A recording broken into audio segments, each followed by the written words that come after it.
Hello, folks. My name's Matt, and I am joined with.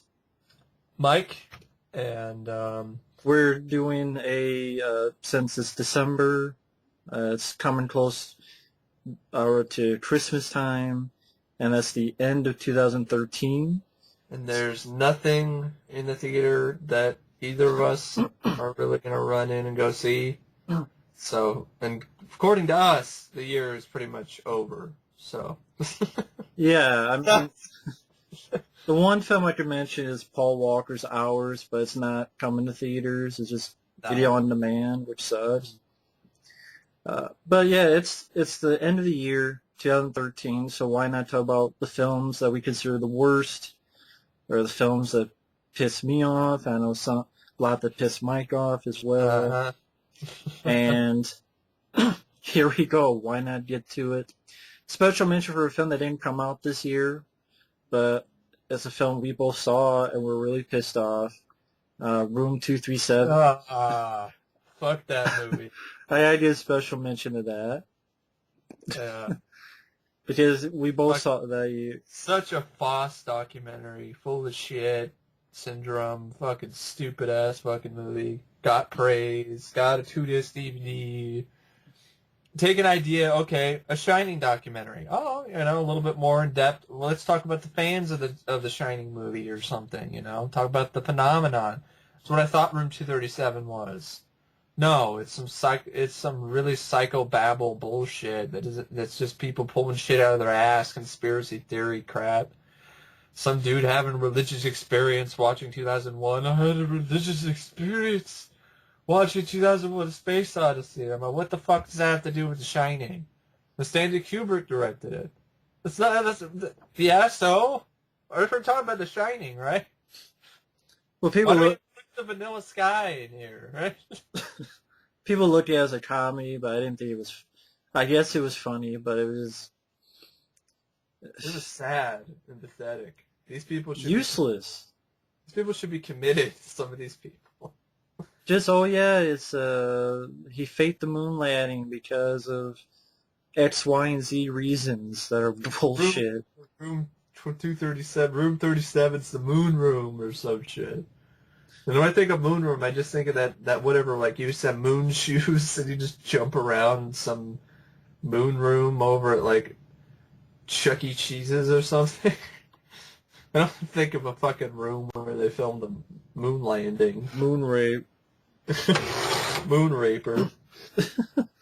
And then, I mean, I won't go on too long, but just fucking, a German typewriter is led to the Holocaust. Fucking chairs, right? Yes, fuck that. The clouds. There's a hidden message in the clouds. If you want to know more, folks, go to my channel, type in Room 237. We did like an hour-long podcast. Yeah, we did like an hour-long podcast. Just utter stupidity. Disbelief. Like, we this literally, like, phrase. It literally turned our brains to mush. Like, literally, it made us insane. Like, if I ever watch that movie again, I'll start looking for the number 237 and everything, and just lose my goddamn mind. Exactly.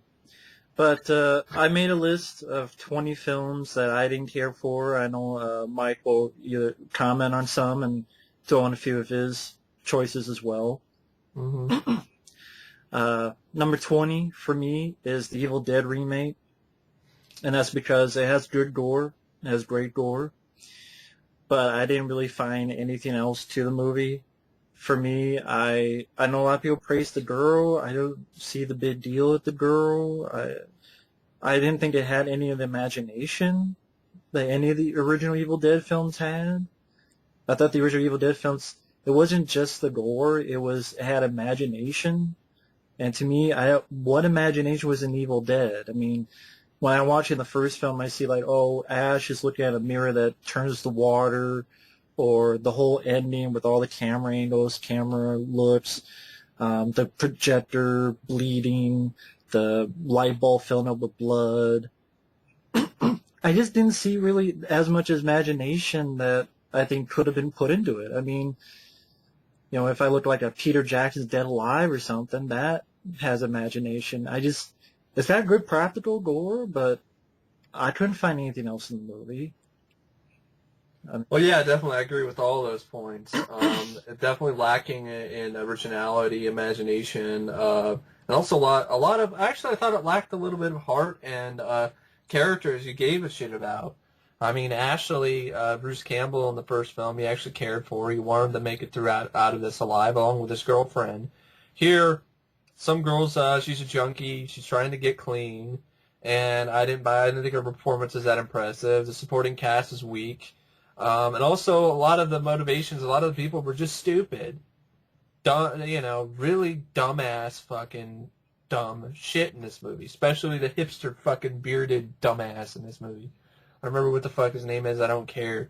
Hobo hipster hobo dude. Finds the Book of the Dead, and it's wrapped in trash bag with barbed wire around it.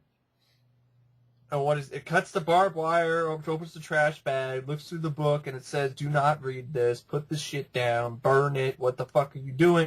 Literally, the book should be saying, "Close the fucking book, you fucking retard, otherwise you're gonna do something stupid and basically resurrect the dead." It's an Evil Dead fuck, and the computer don't lie. No. I mean, and so he opens the book, and he does all the, he just goes way out of his way.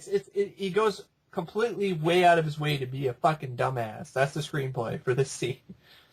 It's not enough just to be dumb, but let's go above and beyond stupidity here. Let's go beyond retarded, and let's have him just, I'm gonna start using a pencil and figure out the hidden message and start reading it. It's just face-palmingly atrocious. I saw the film in the theater. For Love of Me, I don't know why. Just in order to suffer through it for you guys, I guess. Certainly wasn't for my enjoyment. And to make matters even worse with this film, was the worst experience I've ever had in the theater, bar none. The picture itself was fucked up. The aspect ratio was absolutely fucked. It had black bars around it, like I was watching it on my DVD player at home. And had the top and bottom half of the screens were cut off. You could see the shadow of the projector in the right-hand corner of the fucking screen. It was just awful. Like, multiple times I went to the managers and said, "Fix this shit." They didn't do a damn thing about it. So I still sat through this shitty-ass movie with fucking fucked-up aspect ratio, and it wasn't worth it. And the ending, okay, I like the gore, but to be honest, if I saw this movie again, there's no way in hell that that's going to save the film for me.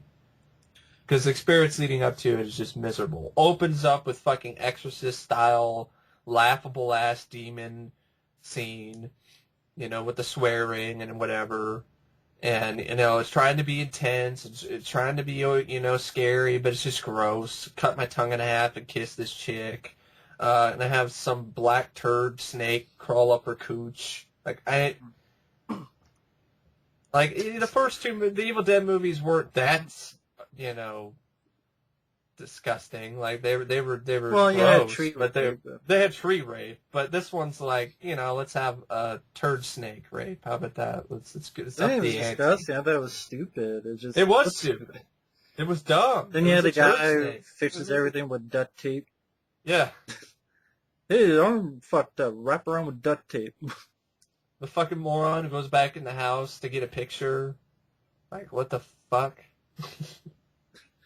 It's like that. What was that song? Take a picture. I didn't give a fuck about the lead girl. Oh, she's great. What? She's a druggie and then a bitch, and then she's possessed, and then okay, she cuts someone in half. That's cool. I don't understand how she's still fine after all this, though. She cut her tongue in half, and she gets buried alive, right? She cut her tongue in half, and it's like later afterwards she gets brought back to life, and the demon's out of her. Her tongue's fine. I don't know. Don't ask me. I didn't. I know. But yeah, it's just one of those films. Everybody's the blood. You know what? Nothing's gonna beat stuff like Dead Alive with blood. Oh, totally. The lawnmower? Come on now. I'm glad it has blood, but It doesn't save the movie. I've watched a lot of horror films that have good gore, but the movie's shit. And it was a success. It happens all the time. And it was a success, and people were like, "Oh, but when this is a success, more people don't use practical blood." That didn't happen. Nope. But how many months later, it was been a hit? Do you see people using practical blood that much? No. So it didn't fucking matter. Just don't get a fucking sequel to a remake or whatever they don't do. Also, the movie's full of itself with its poster campaign. The scariest movie of all time. Scariest movie of all time, my ass. Well, they mimicked the original, The Ultimate Experience in Grueling Terror. That was the post for. But that was okay. I could understand that. Like, you could make an argument for that. You can't make an argument for this being the scariest movie of all time. I wasn't scared once. Not one time was I scared. It was predictable more often than not. What's up with the ring-looking demon creatures that jump out of the ground at the end? Why did the main demon have to look like a reject from the Ring? I don't know. I thought that was lame. Pretty fucking lame. The whole movie's fucking lame. But anyway, that's Evil Dead fuck. That's my number 20. Number 19 is a film Mike hadn't seen, but I'm not going to talk much about this. It's a film called Parker. Jason Statham. Peter Parker? Jason... No, that sucks too. But Jason Statham, really slumming it. Just a very boring film. Not much action. Michael Chiklis is wasted as the villain. Jennifer Lopez, she's there. Who's the guy in Bloodsport 2 and 3? What's that actor? Daniel Bernhardt. He's in it. In a fight with Jason Statham, which isn't really much. Also, the wannabe Van Damme's in it. Yeah. Instead of the real Van Damme, get the wannabe Van Damme. But Parker is just plain old boring, and there's really not much I can say other than it's very slow paced and very forgettable. And that's why it was number 19, because I've already forgotten the fucking movie. Might as well call Porker. The trailer did nothing for me. Jennifer Lopez is an actress. No thank you. And Jason Statham's track record lately in movies not named The Expendables. Yeah, not been very good. Killer Lead I didn't care for. The Mechanic I didn't care for. So I don't know if you wanted to talk about one of the ones that's on one of the ones that isn't on Massos is on mine. I haven't is seen it. Called You're Next, directed by Adam Wingard. And I haven't seen this. You also have Ty West in this film, and he looks suspiciously a lot like me in this movie, and he's a character I didn't mind, then he gets killed. Right? I get shot in the face with an arrow. Or is it the face and the neck or whatever? I don't give a shit. Or I would shoot myself in the dick with an arrow and then watch this again. You directed Cabin Fever too? Yeah, I did on my free time. Yeah, yeah. Ty West. Well, what did you think of that? Sucked. Oh man, I worked really hard on that one. No, anyway. Do that really shitty segment VHS with a couple. Yeah. Worst segment ever. Anyway, you're next. Anyway, you're next. It has like, it's another boring ass home invasion type movie with nothing original about it except for this one girl who kicks a lot of ass, Sharni Vinson. But everyone else is a bunch of fucking insufferable douchebags and I don't give a shit what happens to them. They're arguing and yelling and shit and I'm like, just fucking shut up. I'm watching the movie and I'm just waiting for the killers to break in and kill these fuckers. That's not really that ruins the suspense for me. I'm sick and tired of this new trend with horror films, but just make people insufferable assholes and then, kill them off. I don't really care then. I don't care. These people could get skull fucked to death and I could care less. A successful horror film or even a slasher movie, in my opinion, has to have me give a shit about the characters. I think that's really helpful. But nope. There isn't really that much even for gore. There's a little bit here and there. The killers look stupid. They wear these stupid farm animal masks. It's like a shitty version of The Strangers. I hate that movie anyway. And it's short. It's 95 minutes, but it's boring as it's really slow.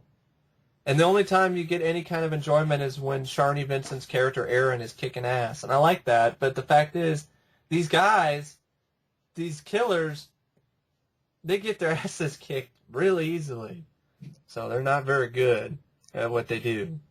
And then you have some bullshit ending where the lead girl gets shot by the cop, and then some dude gets killed, and then the cop gets killed, and then I guess the killers are still around. I don't know. I don't fucking care. I don't really remember any of the film really either. Yeah, it's not much of a review because I already fucking reviewed the movie. So go to my channel and watch that rant if you want to see me go more in depth on this movie. You're next. Like, you're next is right. You're next, audience, to sit through this shitty movie. It got a lot of praise, too. I don't understand it. I don't get it. Other than the girl, Sharni Vincent, there's some few bits of blood. It's pretty much cliched and dull and lame, shitty. So yeah, I didn't care for your next. Any thoughts? Like, did it entice you at all? No. Didn't entice me one bit. It also has a stupid song that plays throughout the whole movie, which is stupid. But anyway, the whole movie sucks, in my opinion, other than, I guess not the entire movie. About 98%, 95% of the film sucks, other than Sharni Vincent kicking ass. It should have been about her the entire movie, hunting these guys down one by one. But no. Have to pull some bullshit, stupid-ass twist at the end. About her boyfriend who hid and set this up so in order he could pay off his massive student loans. Yeah. Good. Dumbass movie. Sounds like a winner. Well, number 18 for me was Machete Kills himself. I mean, granted, I didn't care for the first one, but I said, I'm going to give this a fair shot. And it's really a film that just shoots itself in the foot with trying to go into a fucking Star Wars plot, which is fucking ridiculous, with Danny Trejo doing nothing, and he's supposed to be the hero of the movie. Now, Mel Gibson overacting his ass off, and it just does not work at all. No, not even in the slightest. It tries to be funny. It's like a parody, Austin Powers type vibe, but it's not funny. Bad CGI, horrendous. I mean, yeah. hooking people and the CGI body falls into a CGI helicopter. Or people get turned inside out. That's Sci-Fi Channel worthy right there. Yeah, like the gun. Oh yeah, the Tom Savini dies by CGI effect. Really enough. Wow, the master of makeup and special effects dies from a CGI effect. CGI effect that looks like shit. Great. Stupid scenes like, Machete took a hook and got on a helicopter blade, and he's going so fast you can't see him, so people go up and CGI heads are just popping off. And stupid scene, where Machete can't die, so we're gonna have him get hanged till he's dead. It's not funny. But he doesn't die, so he just hangs there. He just hangs there and stares at William Sadler. Just stares at William Sadler. I know that's the joke. I know that's the joke, but it's not funny. It's not funny. It's not funny. It wasn't funny when you had people quit on Machete's ass in the first movie. It's not funny here either. You have some guy who's bipolar, who jumps from a good guy to a bad guy, and they absolutely miss an obvious opportunity at a funny little gag, about knocking the guy out to get him to get back to his normal self, but they don't even do that. Like, this movie's so shitty, he doesn't even do an obvious joke. It's right there. It's like, you just tell it's a very lazy film. It's like, Robert Rodriguez, Robbie Rod, trying to reuse everything that he's used in the past. So you get to see the crotch gun again. You get to see the... Oh, the fucking Sofia Vergara. Shut the fuck up. Yeah, go ahead. She was horrible. This girl from Modern Family, With the she's annoying machine in that gun show. tits. She's got machine gun titties. She's just just shut up. Just all blah, blah, blah, blah. Just a jabbermouth. And just horrendously annoying. And it's like, hey, let's get Danny Trejo and Mel Gibson riding around in a fucking land speeder. For what reason? Fuck it. It's Star Wars now. Just so the third film is fucking Star Wars movie. And then we'll have these good actors like Cuba Gooding Jr. and Antonio Banderas, and let's waste them because they're just disguised as this chameleon guy. And then let's also have Lady Gaga, who can't act her way out of a fucking snowstorm. Let's have her in the movie too for some fucking reason. Yeah, and let's have at the beginning people looking like Spider-Man. And then like, how the hell did I get sued for that? I mean, it's totally Spider-Man. It's like the black symbiote mask. It's unbelievable. Spider-Man is hunting after Machete and ends up shooting at him and Jessica Alba, and she gets shot, and then Machete has the one kill in the movie that is at all cool. But both Matt and I forgot about it. Both Matt, I don't even think I even mentioned it in my rant. So that's a great kill. yeah. Cuts the dude in half, lengthwise, and that was good effect. That's about it. The twist of Mel Gibson being the bad guy you saw coming a mile away.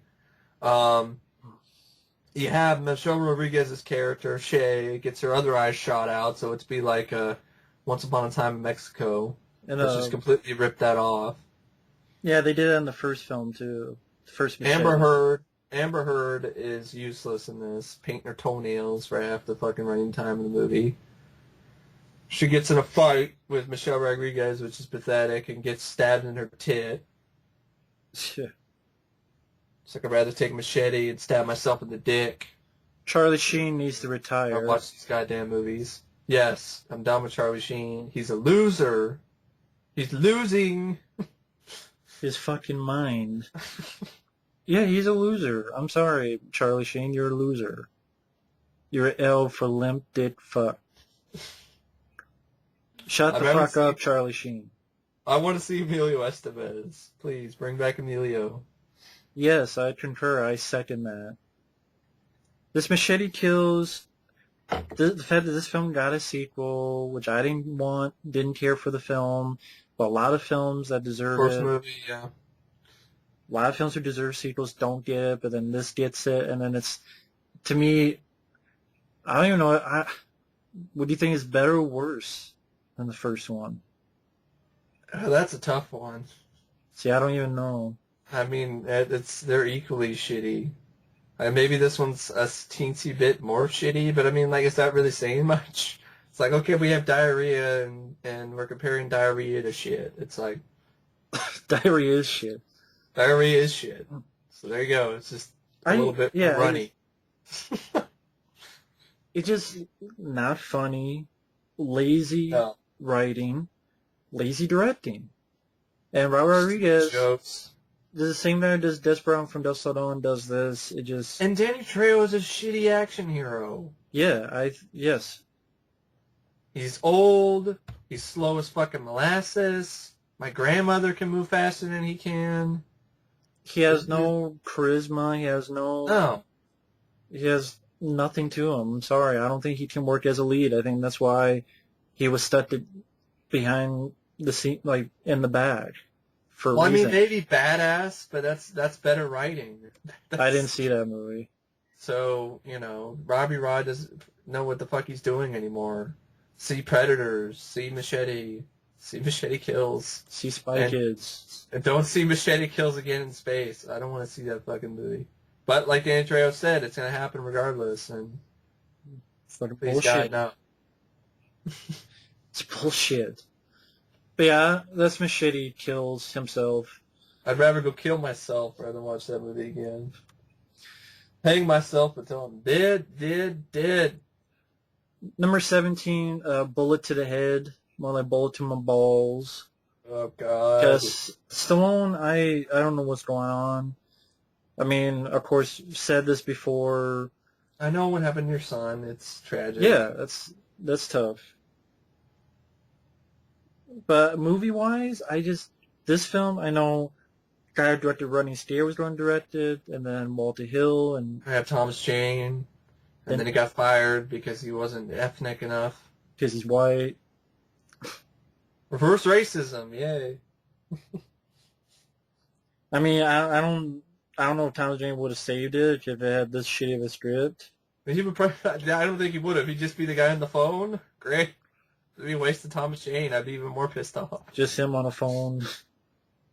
Dicking around with a cell phone. Badly written. I saw this in the theater, so, I paid money for it, and I thought, after I walked out, I was like, okay, I gotta start a Stallone movie in the theater. Well, I was trying to convince myself it wasn't shit until I thought about it all night, and then I'm like, no, this movie fucking sucks. Unexciting. I don't know what I'm thinking. It was such a letdown. You have Walter Hill, who is a capable director, and he was unbelievably rusty with this movie. Yeah, I didn't like Undisputed either, which No. last film he did or something. Really rusty with this movie. You could tell he hadn't directed a movie in almost a decade. And the character's name, I don't care if that's the name in the fucking Comic? graphic novel, but that's a stupid ass name. Bobo, right? Jimmy Bobo, Jimmy.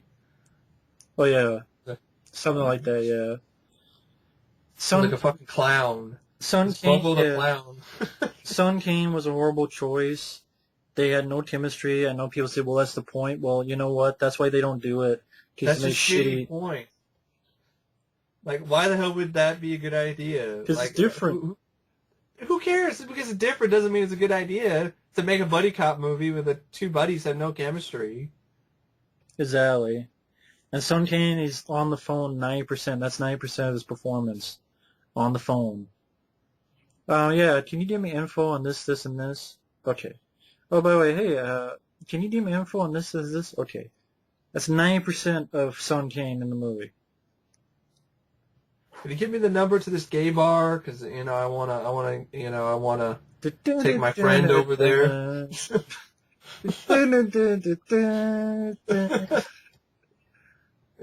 The Blue Oyster or whatever. Yeah, the oyster bar. Yeah.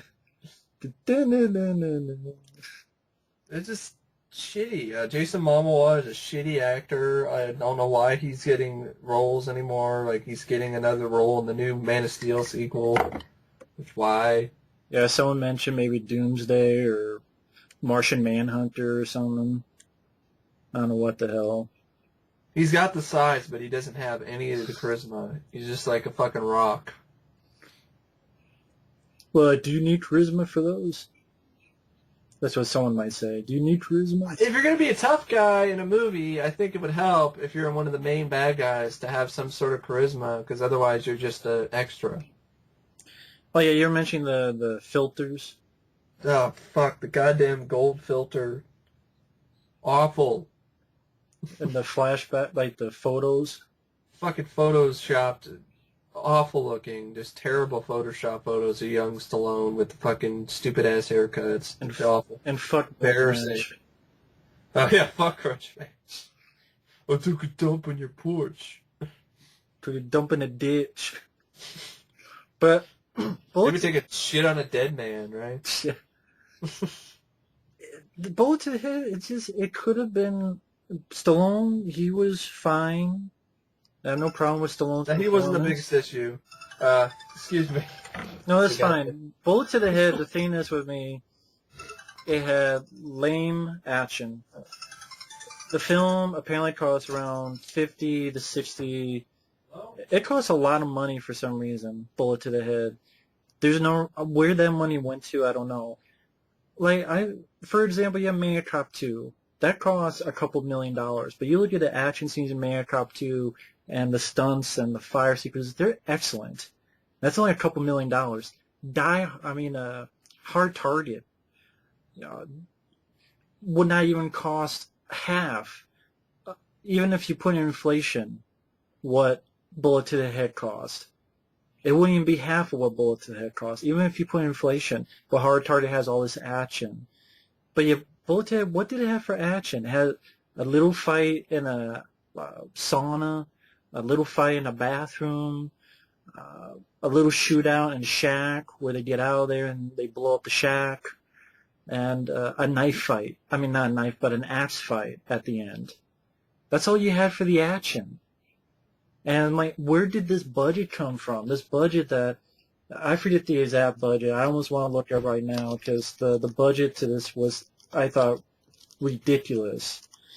Because, if you're not going to put on a screen, if you're not going to give people, their money's worth, with some team being lame, the characters lazily written. Okay, you're not going $55 million budget. This film didn't look like a $55 million budget. This film looked like a direct-to-DVD movie. And that's the thing. This film smelled like a direct-to-DVD film. This film should have gone direct-to-DVD. And that's the problem. It smells so much like a direct-to-DVD movie.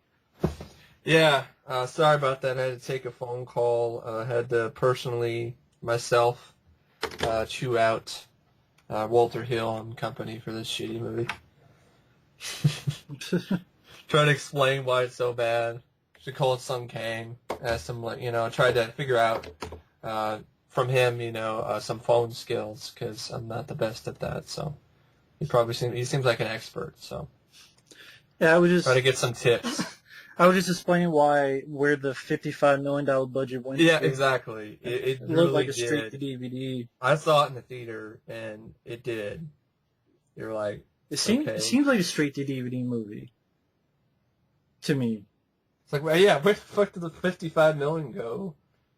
Stallone's tattoos? This fucking I was talking like if you took Walter Hill, if you took Hard Target, even with inflation, it wouldn't even be half of that. coke and hookers. It might even be half of that, actually. A Hard Target with inflation probably would be about half Yeah. of what Bullet to the Head cost. Maniac Cop 2, that cost a couple million. Like what? Did you shoot it? Did it cost that much to shoot in New Orleans? I highly doubt that. They shot in New Orleans in Hard Target. I know. It didn't even cost that much. It cost, what, maybe 10, 15 million back in the day. Yeah. Probably be like 30 million with inflation. Yeah. I mean, this is 55 million. It's ridiculous. The music. Shitty climax where, Stallone fights Jason Mamma Mia with an axe, and it just really anticlimactic. And, of course, you have to have the Sun Kang kills him. Sun Kang has to have the last shot, which he didn't earn, he didn't deserve. So it just ruined that whole scene for me. The blue score I didn't care for. That's one thing I could kind of deal with. I don't know. It's just me. But, It's like... it's not the best either. It's almost like he tried to have Rycooter, but he didn't. Yeah. Because I've seen a few stuff, like Southern Comfort is a great score. Among other stuff. I mean, that's a film in the Bayou that's much better, Southern Comfort. Yeah. But yeah, Bullet to the Head, Bullet to my balls. It was disappointing. Let down. The movie was pushed back for release. Was it more than once? Yeah, it's supposed to come out, I think, 2012 before Expendables 2. And then they pushed it back, and that wasn't a good sign anyway. Pushed it back by like a year. Yeah, and I admit I kind of like seeing Stallone have a more hard-edged character, but it wasn't a good movie. Watch Get Carter. Yeah, I'll watch that instead. Which gets a lot of shit. But this film should. This film should get even more shit than Get Carter. Get Carter actually has... Get Carter's a masterpiece compared to the Bullet to my balls. But yeah, that's Bullet to the bitch. 16, Mike hasn't seen this, so I'll be brief. Frankenstein's Army, that was a good idea. Real quick lie, it's found footage, but it is kind of weird. It's like found footage, but it's like World War I, World War II, yet the camera looks like brand new, like a camcorder. But, okay, they're going in, you see these weird, like, devices, but, like, people made up in these different creatures, but you didn't see enough of them, and the camera was so epileptic that it's like, these are cool looking things, and you're not giving them anything to do. And then if you see a little bit, it cuts away, or it's epileptic seizure, shaking, that gave me a headache. And it's like, it was even at a point where a couple characters were dead, and it took me 5 minutes to realize it. Just the camera shook so much, and then the characters like escaped, and they were in another area. I'm like, wait a minute, there was like a girl. I was like, where's the girl? Oh, I guess she's dead. I guess I didn't even fucking realize it. And to me, it was just wasted opportunity. Whether it didn't need to be found footage, I think that's one thing. It did not need to be a found footage angle. It could have been just a regular movie with these people, soldiers, going up against these really cool, twisted creations. So kind of like The Outpost? Because that wasn't found footage. I haven't seen that. that. That was sort of a soldiers versus Nazi zombie sort of thing movie. I liked that. I thought it was a pretty good flick. I haven't seen that one. But yeah, it could have just been a regular film. It didn't need to be found footage, so it wouldn't have this epileptic, can't even say the word right, just Epileptic. stuttering. It's the stuttering from shaking too much or trying to follow. And the characters you don't care about, a single character. Yeah. But yeah, I mean, that's maybe Frankenstein's Army. I know Mike hasn't seen it. But, well, I'm interested in it. Other people on my channel have asked me about it, so I'll probably watch it someday on the road. A lot of people like it, except me. I like the creatures. Yeah. I just wish they were in a better movie. I mean, I was tempted to buy it for $10, but I didn't do that. So I don't know if there's... From the looks of it, it sounds like something that... I'm not a big fan of the genre anyway to begin with, found footage, so... I just like the trailer, when I saw the designs and everything. Excuse me. I was just thinking about the next movie on my list, that Matt hasn't seen yet, the 2013 remake of Carrie. Okay. Now, I'm looking at the box office right now, and it has made $78 million so far, which is sad. So it's sad. It looks like it might actually make some money, which is pathetic. I didn't see it in the theater. I didn't want to waste my money with that. I didn't like this movie because it was just a retread. It's the same fucking movie. It's the type of remake I hate. It's the same goddamn thing. Like, why the hell would I... But it's the same movie with different actors and different effects and different director and whatever. And I nothing against Kimberly Pierce, but she's no Brian De Palma and never will be. I just thought Chloe Grace Moretz, I like her as an actress. She was too pretty for this role. I know people were bitching about that earlier, saying you can't judge it by that. I'm like, that's the whole emphasis on the Carrie. She's this loner, this outcast. You could buy it with Sissy Spacek. You could buy it with the girl in the 2002 remake. Oh yeah, because the movie's already been remade already. And then you could also count Carrie 2 as another remake. It's pretty much the same damn movie. So you could say that this is the third time Carrie has been done. Oh, fourth if you count the awful musical. Yeah, there's a Carrie musical. Good idea. Yeah, fantastic. But basically this one, it's the same movie. The Carrie's getting abused by the teenagers in high school and having a hard time. Her mother's crazy. Julianne Moore, in my opinion, wasn't nearly as good as Piper Laurie. She gets bullied in the showers. Her telekinetic powers come to light. She starts using them. Blood, gets spilled on her in the prom. Like, how many fucking times can you do this movie and have it original? It just didn't add anything new for me at all. I was just sitting watching the movie, just being like, a serious sense of deja vu throughout the entire running time. Because I've seen this movie. Not only just Carrie, but movies that are like Carrie, like Ruby and shit like that. So it was unnecessary. There was no need for it at all, really, in my opinion. And the movie even pretty much ends the same way as the first film did, with Sue visiting Carrie's grave and placing a rose on it, and then the gravestone surface breaks, and then you hear Carrie's voice. You just don't see her hand pop out. So it just wasn't much of anything for me. It was just like, I've been there, done that, wasted $30 million. Can we just make an original movie? And honestly, you still haven't seen the whole argument was it's the closest to the story, closest to the book, but then they update it to real life, so they have shit where they upload shit to YouTube. Yeah. The girl Carrie has her menstrual period, and she thinks she's bleeding to death, and so the girls laugh and tease her, and then the bully Chris, who was played by Nancy Allen in the original, records the event on her smartphone and uploads it on YouTube. So that's our updated version. We upload shit to YouTube. Like, that worked so well for Diary of the Dead. But yeah, it's just unnecessary update for me. And yeah, if you like it, that's cool. And the original novel, Carrie was a fat, pimply girl. You haven't seen that version yet. Right. That would be the closest to the book. We haven't all the seen advertising that this film was trying to act like it was the closest to the novel. And first off, I don't think Stephen King's novels are that great to begin with. They're too talky, too melodramatic, and I think the films are usually better. That's just my opinion.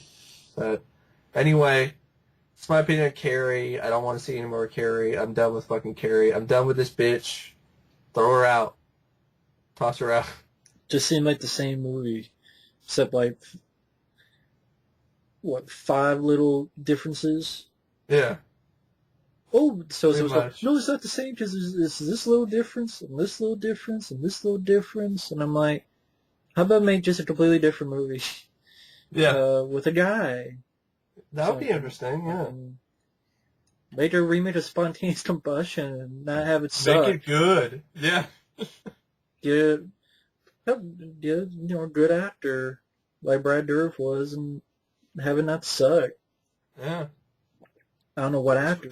Let's remake shitty movies that were crap and make them good, that had good ideas, instead of remaking movies that were classics. Exactly. So number 15 for me was a film called The Colony. It's another film Mike hasn't seen. Well, I found it for you, so. Yeah, he found it for me, but he hasn't seen it. Starring Lawrence Fishburne's in it, Bill Paxton's in it, stars some guy who I don't give a fuck. Incredibly boring, incredibly... pretty much, it's another Ice Age, and Lawrence Fishburne and this other guy, they get a distress call, they go over, they find out some people who like to eat others, and a little bit of fighting. They like to eat others? Like, eat them out? Yeah. It's an orgy, and a lot of Caligula type stuff. No, cannibalism. No, you wish, right? You wish, right? Then... Yeah, it'd be more interesting. But it's just regular people who are just cannibals for some fucking reason. And Lawrence Fishburne kills himself for some fucking reason when it was so stupid because he could have easily survived. He doesn't want to be in the movie, that's why. It's like, I'm out of here. It's like Predators. It's like, fuck it, I'm gone. I'm dead. Just like Predators, just boom, suicide, get me out of the movie. And they get back, and the fight isn't much. A couple get in. Bill Paxton is just a atypical asshole. One note. Waste of talent, Bill Paxton. Nothing to it. Very forgettable. I think it was released in theaters. I don't know why. It's straight to DVD movie. The effects at times doesn't look that great. The green screen or whatever. It just... the movie sounds as boring as they made it sound like. That's how boring the movie is. It's how boring it made it sound. That's how boring it is. That's pretty much what I was gonna say. Like, it sounds boring because it is boring. Yeah. When you have a boring movie, it's hard to explain otherwise why. Other than I feel like that's boring. a missed opportunity. You have a good cast, a decent idea, I would have been fine if it was vampires or fucking zombies, but regular people? How about That's just creatures? Get some practical creatures, effects. monsters. And there were some decent practical effects in this one.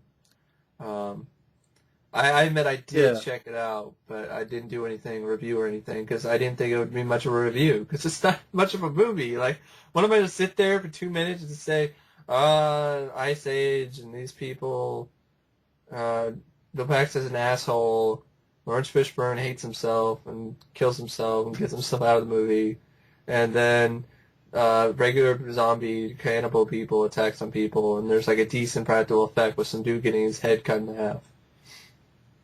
Yeah. Ooh! Led by a boring guy and his girlfriend who has world-class makeup, even though center of the world. What is up with the boring male leads lately in movies, especially the horror genre? Let's just have the most boring, pathetic-ass lead just because he's good-looking.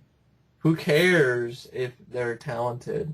Fuck it. You gotta get some Abercrombie and Fitch-looking guy out there for the ladies. Yeah. Like they give a shit about the colony. They didn't, just no one else saw it. Nobody should give a shit about this movie. It's fucking waste of space, waste of time. It should be frozen. Throw it in some liquid nitrogen and just smash it with a hammer. Smash it like Jason Voorhees did that chick. Yeah. But yeah, Colony is nothing to it.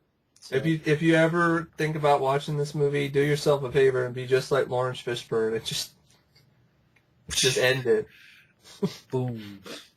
Before you even, So the number 14 I have is Texas Chainsaw and Three Dicks. I don't even know where to begin. I mean, the true sequel to the Texas Chainsaw Massacre. I'll quote Red Brown from Howling 2 for this one. Bullshit.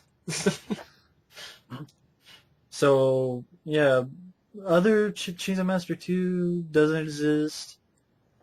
They don't matter. This is the true sequel. The best thing about this movie is seeing footage from the original movie in the beginning. That's it. And that's not even that great, because they fuck it up with shitty editing. You had the stupid-ass opening, right? The reason I was pausing... I remember the explanation by the writers and stuff that they wanted to make Leatherface an anti-hero because we have someone called due process, so even though they did this and this, it's not right for vigilante justice. So that's why the quote vigilantes are painted as more evil than Leatherface. Wow. That's fucking Adam Marcus. And I love Jason Goes to Hell. That's like if you had the Punisher. Let's make a Punisher movie where the Punisher was like raping and murdering people or some shit that were innocent, and then also punishing the guilty at the same time. And then because he's just punishing the guilty every now and then, but he's still a raping murderer. Making you feel sorry for Leatherface is stupid, and don't give me this, well, it's different. Just because it's different don't mean jack shit. Just because it's different doesn't mean it's good. It doesn't mean it's good, doesn't mean it's decent, doesn't mean it's good. It sucks. And you can tell... Can't stop burping. Yes, you can tell. He's about to throw up. Exactly, because it's puke-inducing. Leatherface is a anti-hero, sort of a good guy, and oh yeah, here's this girl who has a shitload of fucking eyeshadow and shit, cutting meat, and we forget about the opening though, which is you have like family members that Leatherface pulled out of his fucking ass. One of them is Gunnar Hansen, yeah. So you're confused and you're like, what the fuck? Yeah, Bill Moseley as the Pa? Is that name Pa? Yeah, Pa, the chef guy. Yeah, the cook. The cook. Sawyer. And just they get killed. Which doesn't make any sense, because then you're like, well, isn't he Chop Top? What the? No, part 2 doesn't exist. Fuck that. Uh, Fuck that bullshit. And then Gunnar Hansen and like the shootout and some lady has a baby and then you find out that it's that came out of nowhere and East. somehow Leatherface gets out and oh yeah, the timeline, which they knew about because they tried to hide it and they failed. The time You can't hide that. That's like no, they that's knew like it. trying to hide a. They knew. It's like if you're going to the police station, you're arrested, and you have like drugs on you, trying to hide that shit in front of the cops. It's like You can't hide that. we know the first film took place in the 70s, but we don't make it seem like it's been 20 years instead of, well, I don't know, 40 years. We're gonna have this 20-year-old girl, Just 20 and 40 are the same thing. And I don't know why you couldn't have a 40-year-old. That'd be interesting. Yeah. Have it be not do the stupid writing they did where, oh, she just crazy. Have a good actress like Diane Lane or something, in that role. That would be interesting. It's like, oh, she turns crazy because she read some papers. She read some papers, and oh my god, my family used to kill people, so I just have to. So get him, cuz! I don't get it. Why do you go crazy and support a guy who killed your friends? I don't get it either. Who's chasing you. It's the same sort of logic that the dumb you. bitch in VHS used, right? My friends got killed by this glitch killer, so I'm going to use my friends. My other friends. My other friends as bait. For my old friends. It's like... He's speechless. What's the psychology behind this? What's the reason behind this? What's the thinking? Anything with Leatherface is shitty, too. Like, the attacking the band, I saw that in the remake. Yeah, and that's a better movie. And then you have an opportunity for a balls-to-the-wall, fun, gory, awesome sequence with Leatherface at a carnival, and you fuck that up. I don't know how the fuck you fuck that up, but you do. Well, have him throw the chainsaw at the screen, because it's 3D, and then lose it in the fucking lights. I think they said something like, oh, we didn't have the money.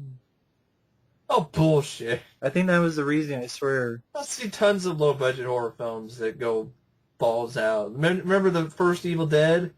But that didn't even cost $1 million to make. No. Give me that shit. You have the money to do it. No, they had the money for 3D. Which, yeah. Leatherface running around in red overalls. That's great. I wanted to see that. Fucking Santa Claus. Which makes Santa sense. Leatherface. Which makes sense as we're doing this around Christmas. This movie's just a lump of coal. Shut up your ass. I like the ending with like the cop lets him kill this guy. No, that fucking yeah. And this is a guy who's murdered people in the past, innocent people, and a sheriff lets him walk away. It's like do your fucking job, right? Why am I supposed to feel sorry for a guy who killed people and ate people, innocent people? Skin them alive sometimes, and use their skin as a mask. Like the first film? Yeah. Killing a guy in a wheelchair? But poor Leatherface. Yeah, I'll let him go after you go get him, cuz. God. Then having actors like Trey Songz. I'm like, who the fuck is Trey Songz? Didn't even know who he was. Emphasis on the Z, of course. Is well, that's what all you're doing. You're thinking of Z's, or thinking about catching some Z's when you're watching this movie. But this movie is worthless, and I think it's the worst Texas Chainsaw for me. I'd still say Next Generation. The fucking training Leatherface takes the cake for me, but this one's still pretty awful. Yeah, they're both awful. The only reason I say that is because I didn't watch Matthew McConaughey, but I can't watch anything in this. This is just pathetic. And it's the true sequel, my ass. It's it's going to get another one. Because the producer of this, the reason he made this film was so he could have like 6 films. Like Saw. That was his words. Oh, I don't. That's why he brings it to the Lionsgate. It's like, I got this from Toby Hooper because we're gonna make 6 films like Saw. and then Toby Hooper did the commentary too, and he was all Yeah. positive about it and shit. Like, Yeah. he sold out. He saw a long time ago. Man, he hasn't made a good movie in, 2 decades? For me, I mean, Since Life Force, that's it. for me, probably, honestly, The Mangler. Yeah. That's film gets a lot of shit. It's better than this movie. Well, at least that movie knows what reality is. Yeah, bullshit reality. Reality bullshit. But yeah, Stupid fucking timeline is bullshit. but yeah, it's Texas Chainsaw 3D. I don't know if you had anything else other. I pretty much said everything. I mean, get him cuz, dumbass fucking plot, making me feel for Leatherface, give me a fucking break, he's a murderer. You know Leatherface is based on Ed Gein. Yeah. You didn't try to make me feel for Ed Gein? No likable No. characters. Cop's a fucking moron. Like, really? Do your fucking job. I hope he gets fired. But anyway, Waste of an opportunity to have a cool sequence in the carnival, and nothing fucking happens.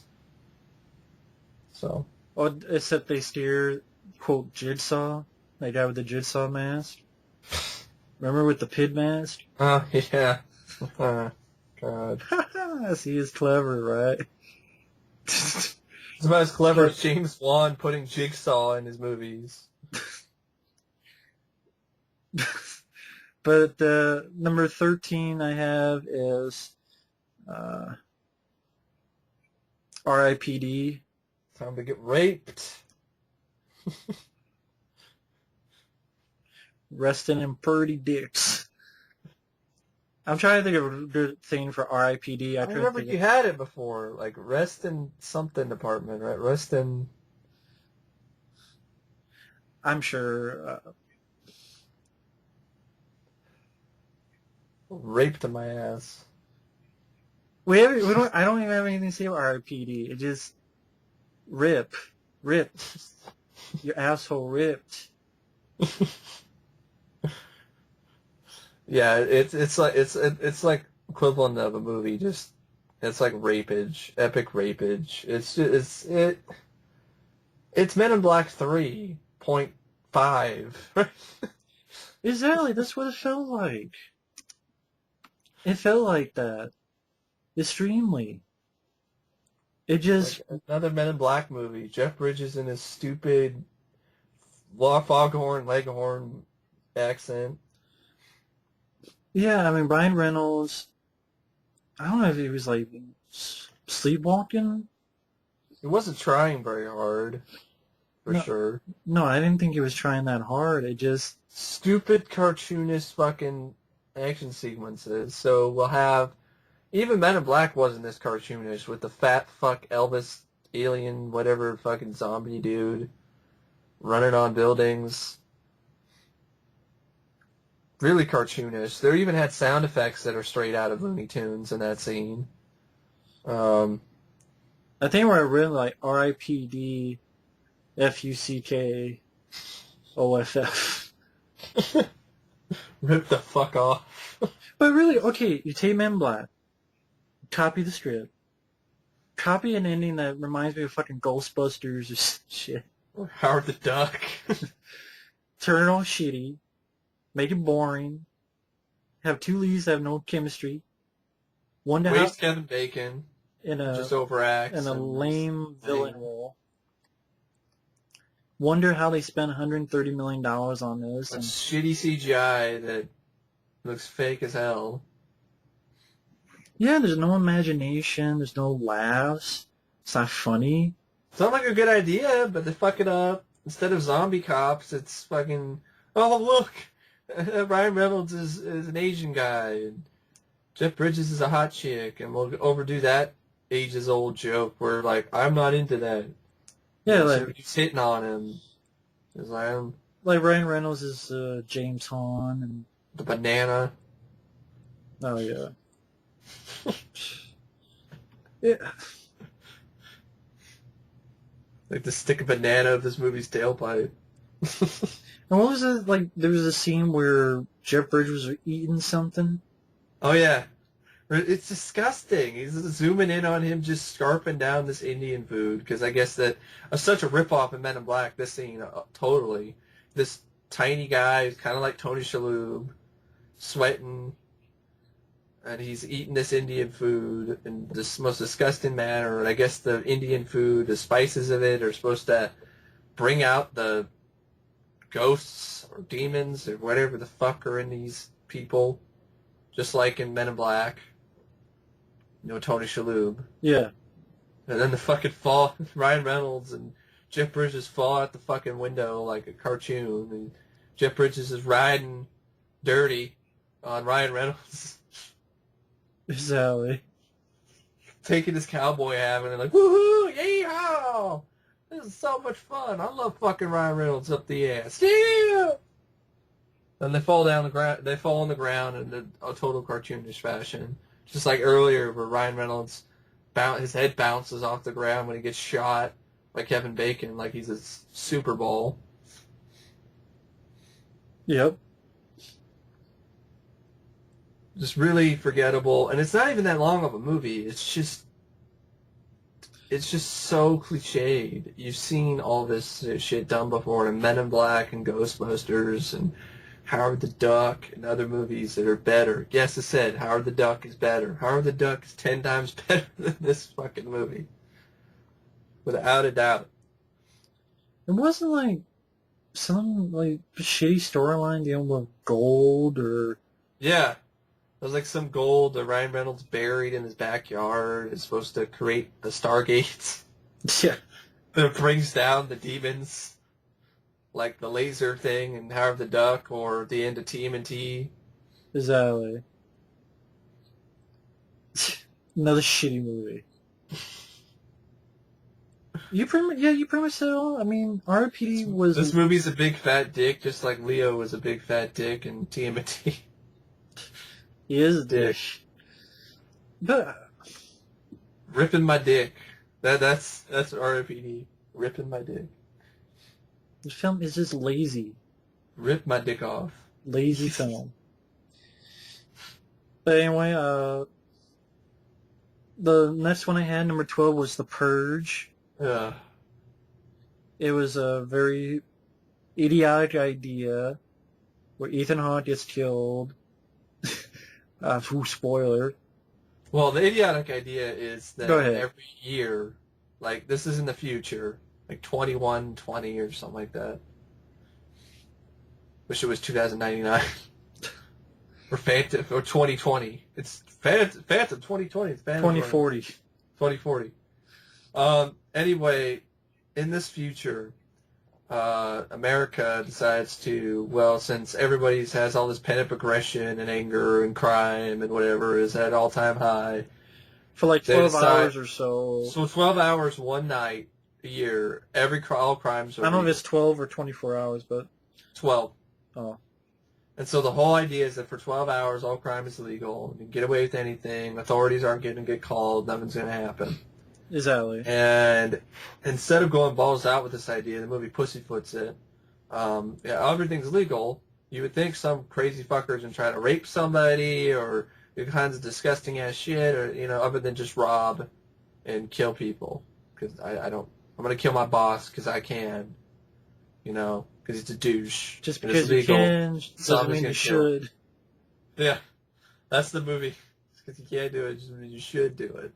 And it just doesn't make any sense to me, because the arguments they make, it helps their economy, and because people buy guns and shit and all kinds of stuff and security systems, and I'm like, how does this help their economy? Aren't people stealing money? Wouldn't that hurt the economy? Well, they're gonna be like, what? That way they spend more because they have the money, so they spend more money. But I'm like, so whoever had the money has less money, so it'd be just. And then people get killed too, so then you have less people to spend the money. We get rid of the homeless problem because that's really affecting our economy. Someone mentioned, then why don't people just move out of the fucking country? Go to South that America. Some people are rich enough, just go to Mexico. Go to Baja. Wait. Yeah, just Move move to Canada. Save up for an entire year and buy a plane ticket like a week before. And just, okay, we're gone for the week, and then we'll come back when the purge is done. And it's like, well, so even after that day, no one's going to want to get revenge? I know. No one's going to want to... If they don't do... I mean, if you know who it is, if you know your neighbor jacked your flat screen, you're going to be like, no, I don't want my fucking flat screen back. Yeah, they don't know. You dick. It's like, oh, hey, I don't know. He just fell, officer. I don't know. But yeah. And my argument is, are these psychopaths and these sociopathic fucks, are they going to stop being sociopaths and psychopaths because they've gotten their anger and aggression out for one night? The other 364 days of the year. Now that they've gotten their taste, they've been able to get their aggression, now that they're able to kill somebody. Yeah, serial killers stop killing people after you had one night where you could get away with killing people scot-free. No, they'll keep doing it. I mean, it's the whole, crime is this and this throughout the rest of the year. I'm like, no. The serial killers are going to keep on killing people. Actually, it might be worse, because now they know that they got even larger taste than they would have before, so they went on a killing spree, and after the one night where they got away with it scot-free, they're just going to keep on doing it. Do you really think that these serial killers are going to stop? They're going to be blood hungry. Oh my god, I was able to kill like 20 hookers. We're going to kill every hooker now. Like, it's not going to stop.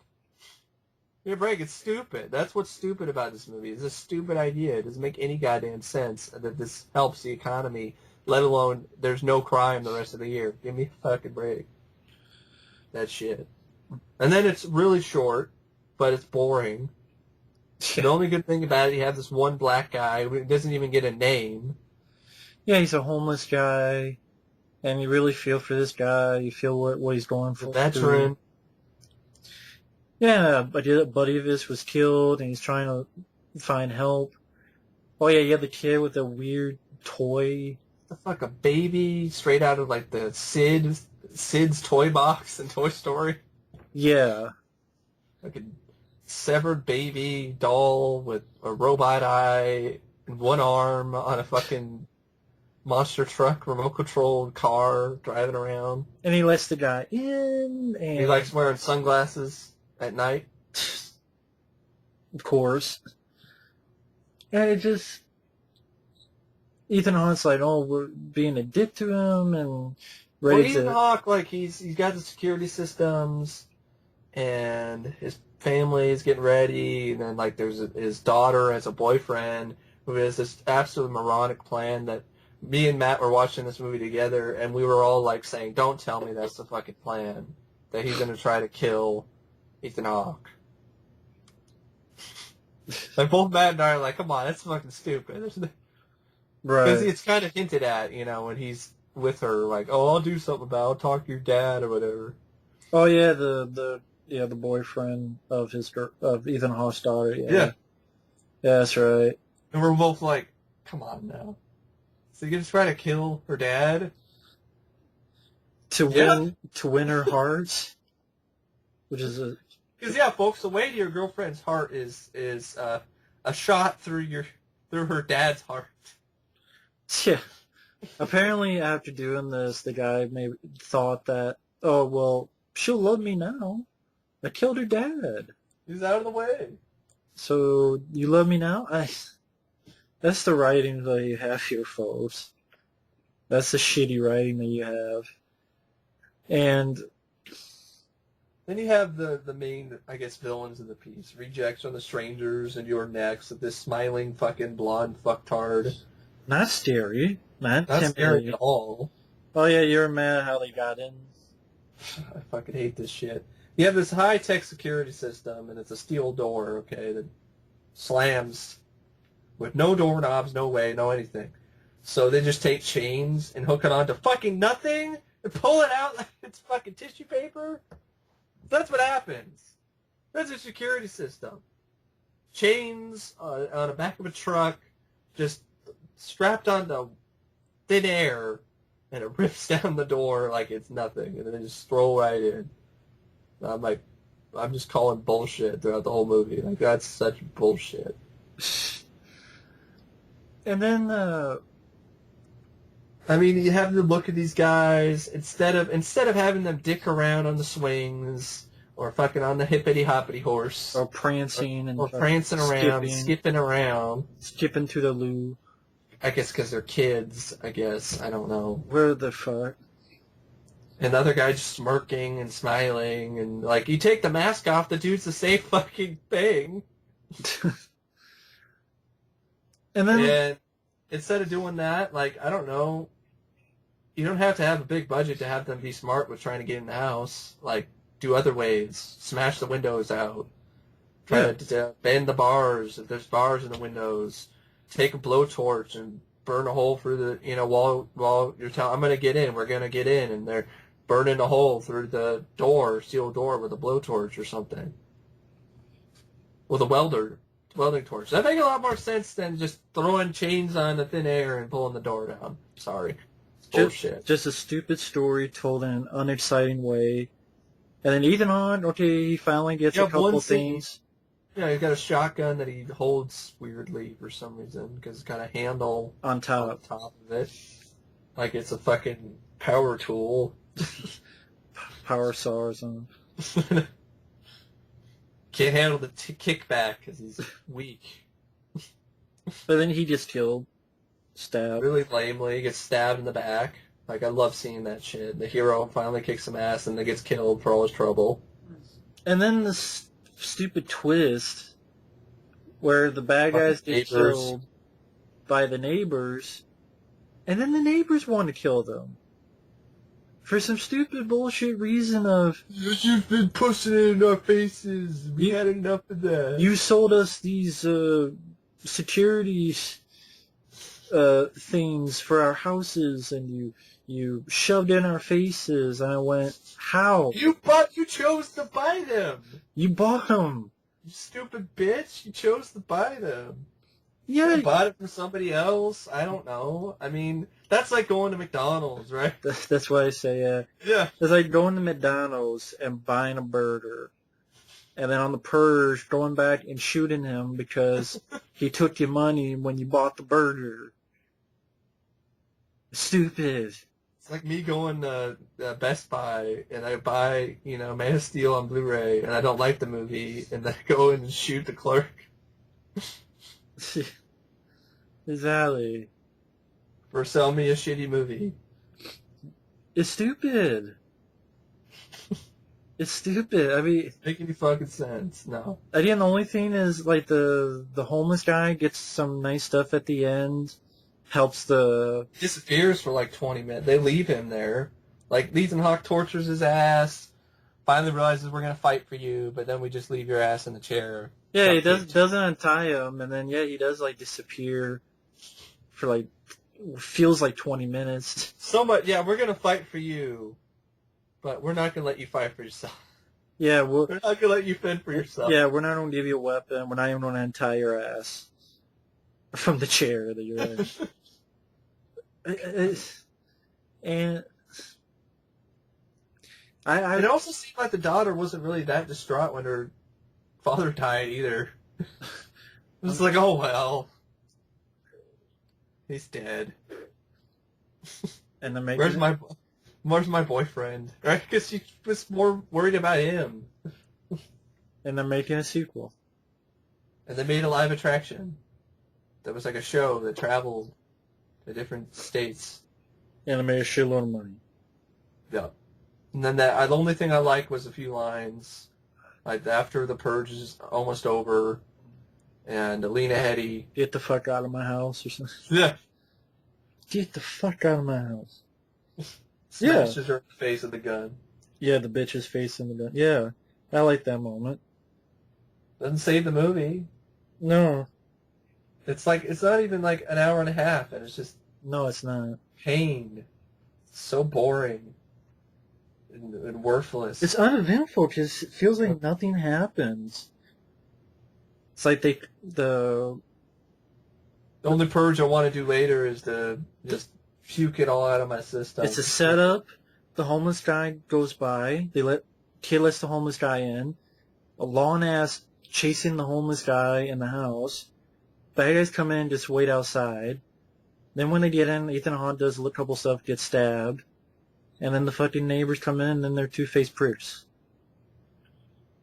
And then that's the movie. Then Lena Headey said, "Get the fuck out of my house," and I'm like, "Get the fuck out of my face, movie." So that's the purge from my ass. This one, I have a number 11, but I think you'd have this. You'd have this even higher. Iron Man.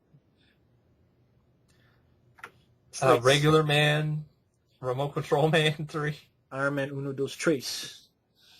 Iron Man 3 times the terror, 3 times the horror, 3 times the ballroom. Iron Man 3 times a lady. Iron Turd 3. People 0. Iron Can 3. With no Iron Man. Because he's blue, da-ba-dee-da-ba-da. It's Regular Man. Da-ba-da. Yeah, the movie opens up with an absolutely stupid choice of song. I don't know why the hell they use that song. Yeah, that's I'm blue. Da-ba-dee. I'm blue, daddy. Now I know why though, because the movie gives you blue balls. Because you're waiting for Iron Man to be in Iron Man 3, and you never really get any satisfaction. So even after the movie's over, you're left with blue balls, and you're just like, God damn it, Iron Man 3. And then introduced Guy Pearce, who's Edward Nygma. I swear, you look at Jim Carrey and Batman Forever. Batman Forever, yeah. Exactly looks like Guy Pearce at the beginning of Iron Man 3. Exactly. The glasses, the hair. The long hair. The way I'm such a... Stark, I'm such a big fan of your work. And he's a nerdy guy who gets swatted away by a rich guy who's our hero and who has a secret identity. Well, not secret, but has another identity. Either Bruce Wayne or Tony Stark. What is up with this ripping off Batman Forever? Because not only in Iron Man 3, but in Amazing Spider-Man 2, Jamie Foxx's character. Oh, yeah. You see still photos of him. It's just a black Edward Nygma. Yeah. You know, got the glasses, nerdy. He's got pictures of Spider-Man everywhere. He's his idol or whatever. And because Tony Stark, I guess, slighted him off, like Edward Nygma in Batman Forever, he gets pissed and becomes later on a supervillain. Which is just another, like, angered scientist that got pissed at Tony Stark, which is, like, the third movie with that villain. It's like, dear God. That's all Iron Man has, is pissed off scientists. Well, yeah, the Mandarin.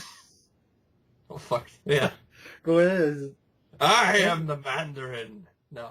The Mandarin is Iron Man's biggest nemesis. Walter Cronkite, that's the way it is. The whole movie just decided to treat him as a giant fucking joke. Yeah, go ahead, explain it. I understand not having the power rings. Okay, that's kind of stupid. That's like Captain Planet type shit. But you have a good idea having Ben Kingsley, great actor. Would have been cooler than this. Would have been cooler than this shit. Yeah. So you have Ben Kingsley, he's the Mandarin. Talking like Walter Cronkite. And that's the way it is.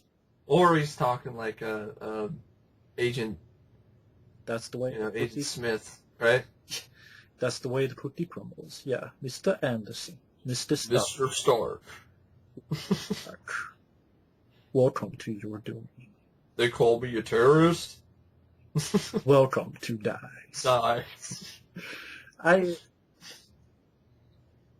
So you find out it's a joke. It's not the real Mandarin. It's an actor. And people are like, well, it's clever. Bad gas. And people are like, that's clever, right? That's disrespectful. Like, can you imagine that happened to the Joker? Imagine that. Imagine your beloved Dark Knight movie was the Joker's not really the Joker. It's a fucking actor. And the Joker's some other dude who just wears a clown mask. Or imagine a Ninja Turtle movie where Shredder wasn't Asian and he was played by a skinny white guy. I don't need to imagine that. Because Because Yeah. that's happening. Yeah, I know, you ruined the joke. I was going to do. Go ahead. No, go ahead.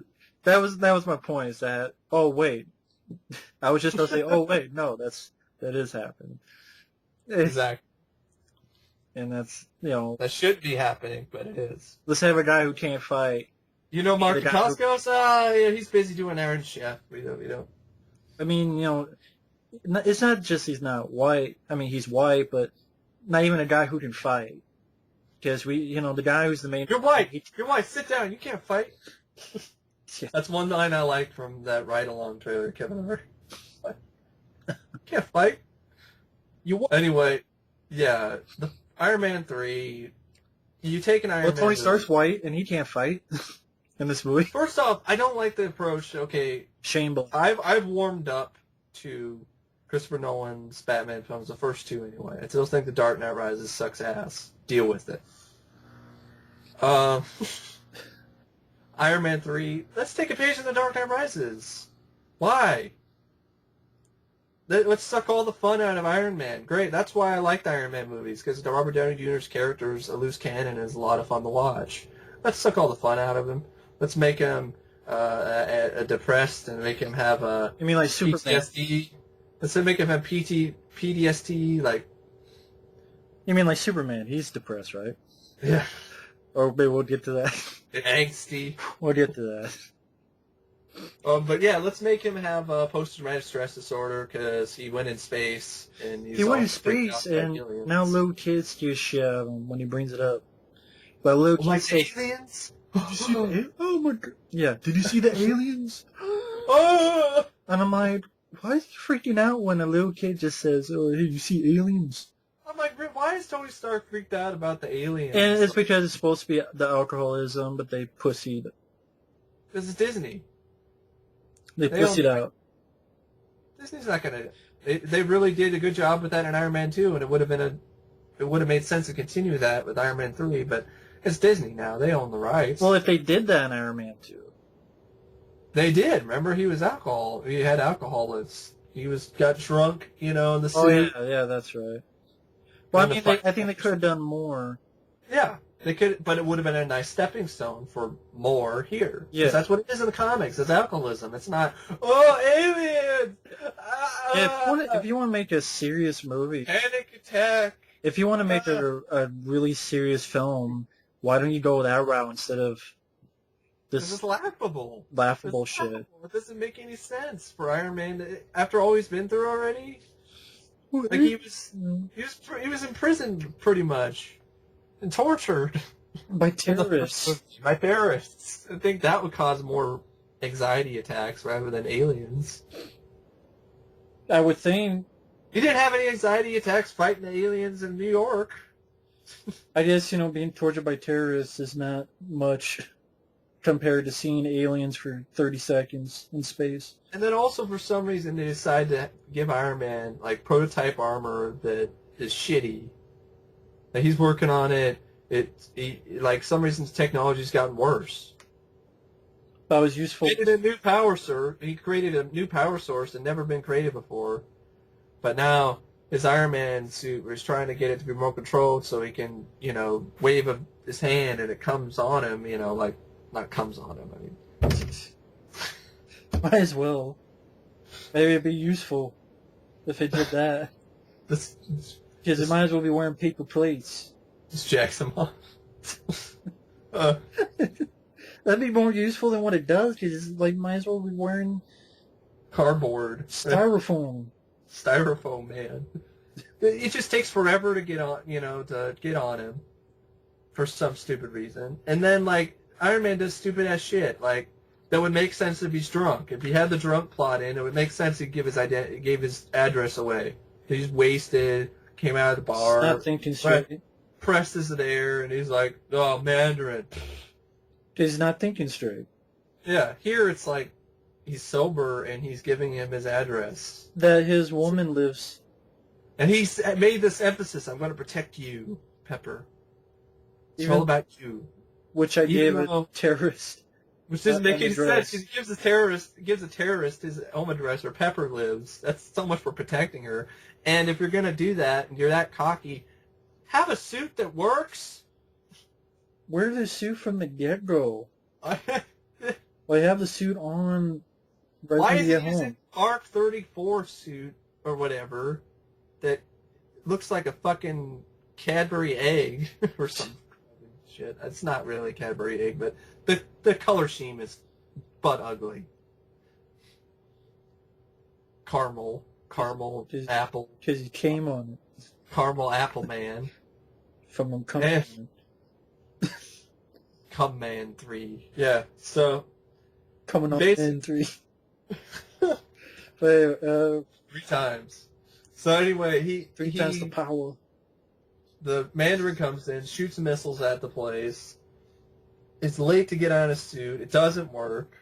Pepper gets thrown across the room. He easily lets somebody in. He doesn't even know who the fuck this bitch is and lets her in. She turns out to be, of course, a bad guy. And With these weird people that like have extremists, it's kind of a good idea. But going back to the whole attack on the thing, suit doesn't work. Like, Iron Man, Tony Stark's more, he puts more emphasis on that giant fucking stuffed bunny that he bought for Pepper rather than defending her ass. Like, he's so gung-ho about it. No, I'd rather spend all this money on this giant stuffed bunny. stick up Whatever his this ass. time. Spend more time on that. A gift for you rather than, I don't know, be prepared for an attack that I put on myself and you. Stick it up his ass. They might as well just told Pepper to fuck off. That's pretty much it. Suck my What he dick. did. Suck my dick or fuck off, Pepper. I'm not helping your ass. I'm not defending your ass. I was just joking. So, gets his ass kicked, drowns almost, and then he ends up falling in some fucking town Drowning in with cum. some little boy, and they become friends like it's a fucking Iron Giant. Then he becomes a pedophile. Yeah, pretty much. And then you figure out the extremists, and then Robert Downey Jr. starts becoming Sherlock Holmes all over again. It Robert becomes Downey like Jr. Lethal Weapon. Yeah. It's a Shane Black.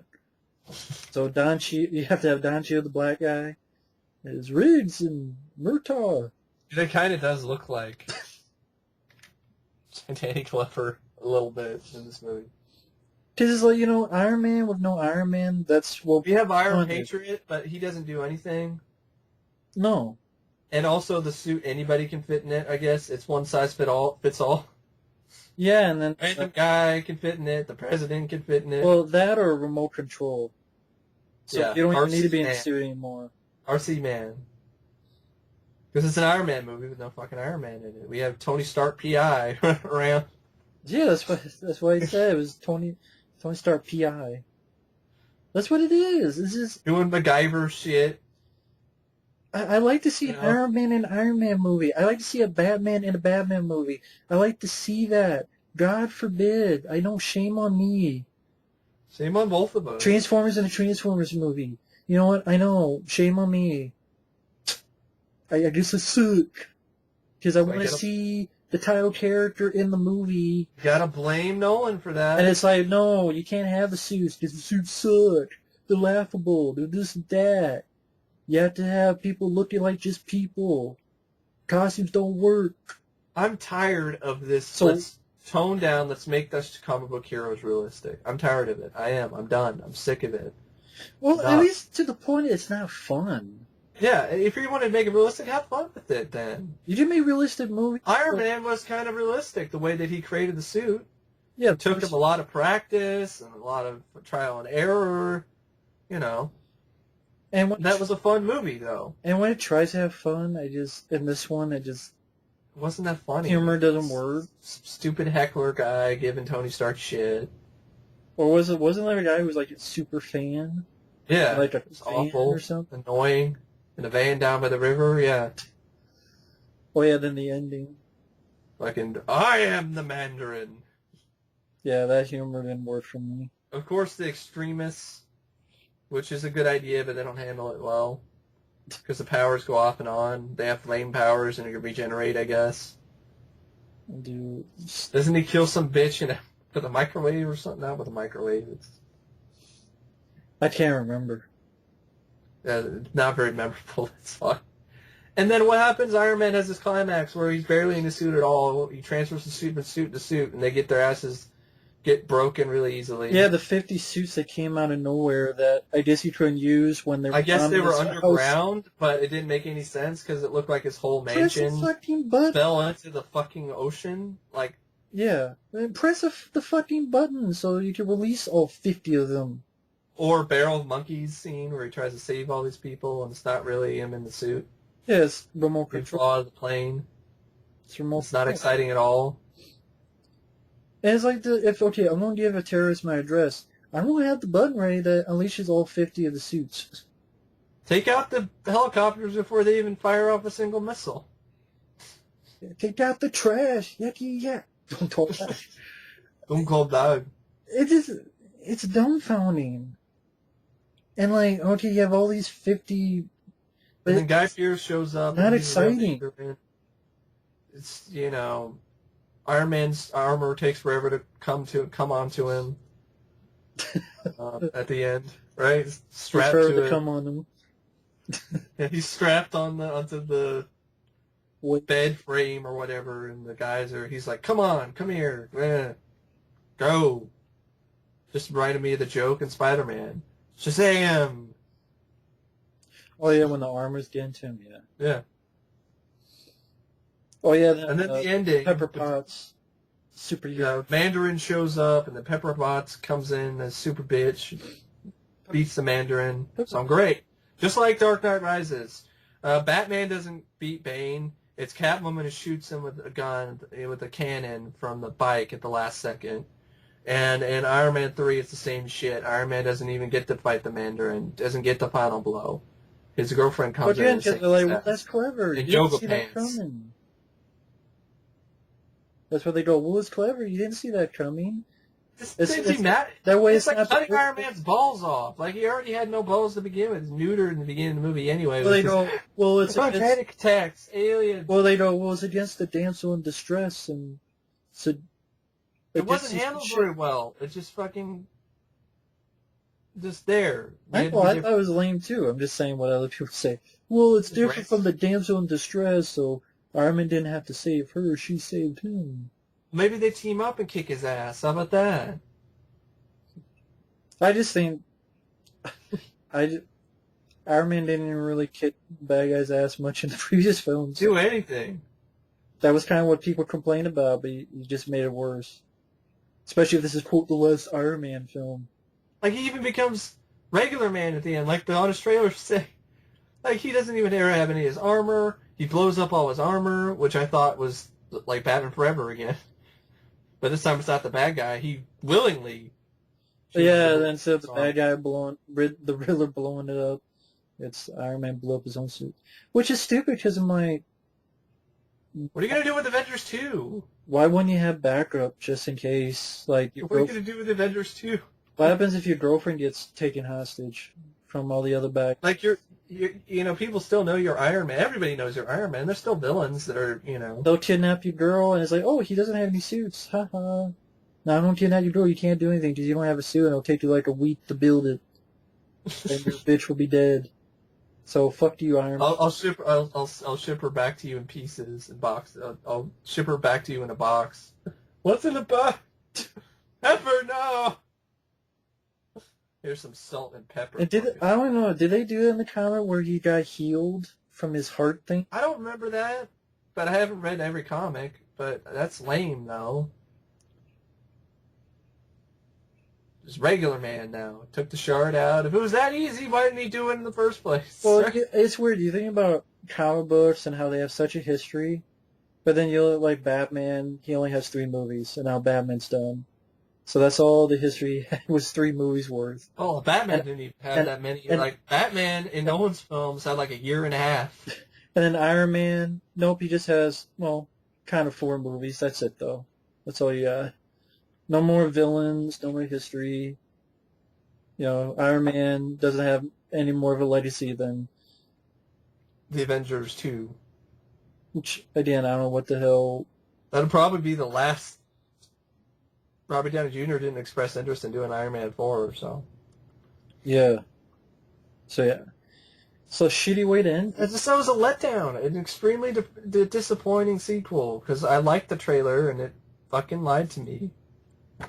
Yeah. So, it was a boring movie. It was...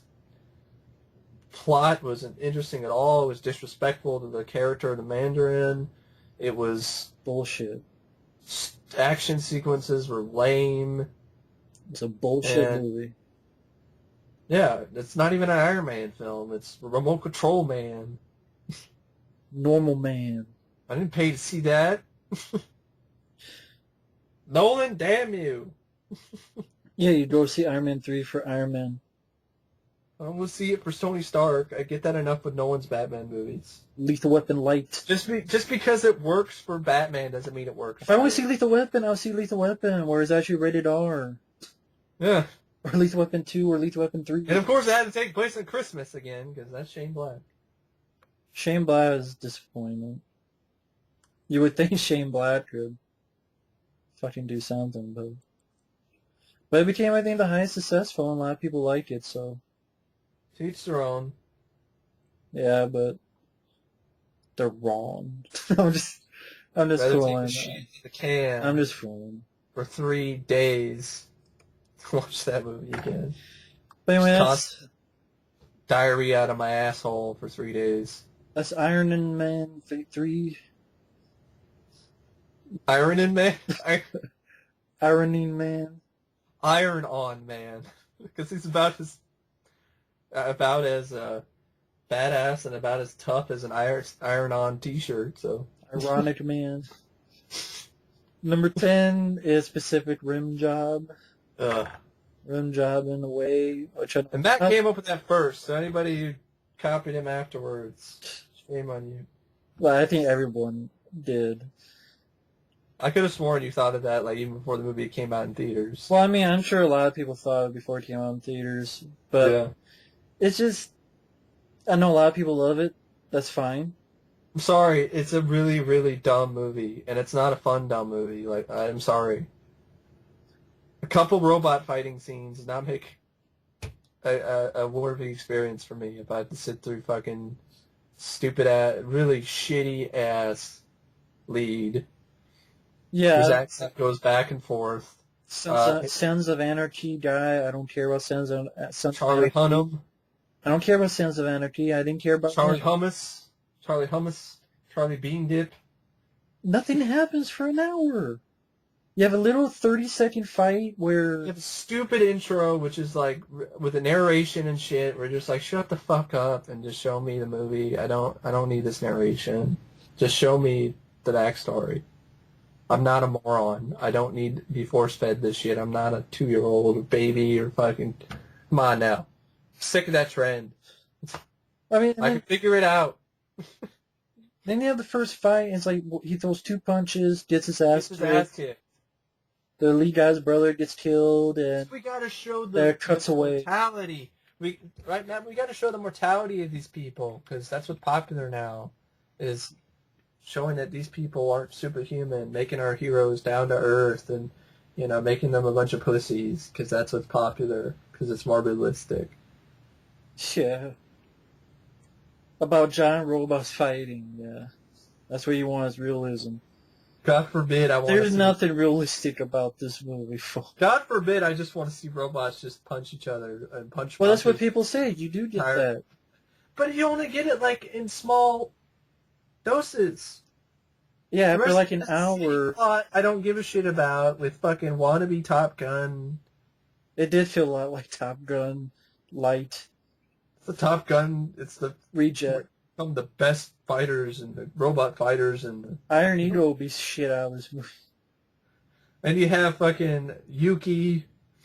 Oh, Yu-Gi-Oh. Yu-Gi-Oh. Some Asian girl who... I'm sorry, she can't. Adopted daughter of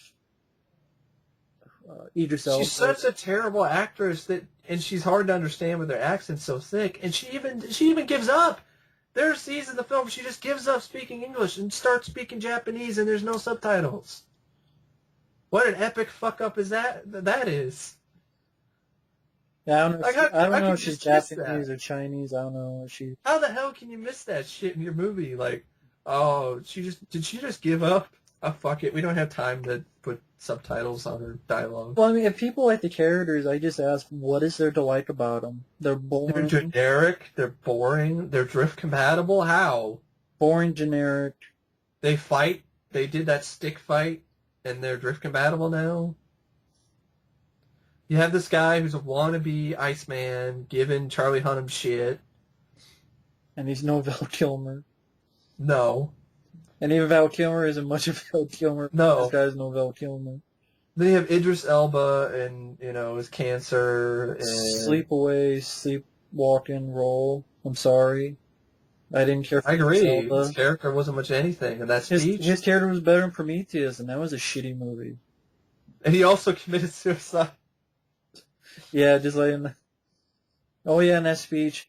People make fun of the speech at Independence Day. This is the speech they Canceling make the fun of. apocalypse. We're canceling the apocalypse. Can you cancel the tone in your voice to mute so I don't hear it anymore?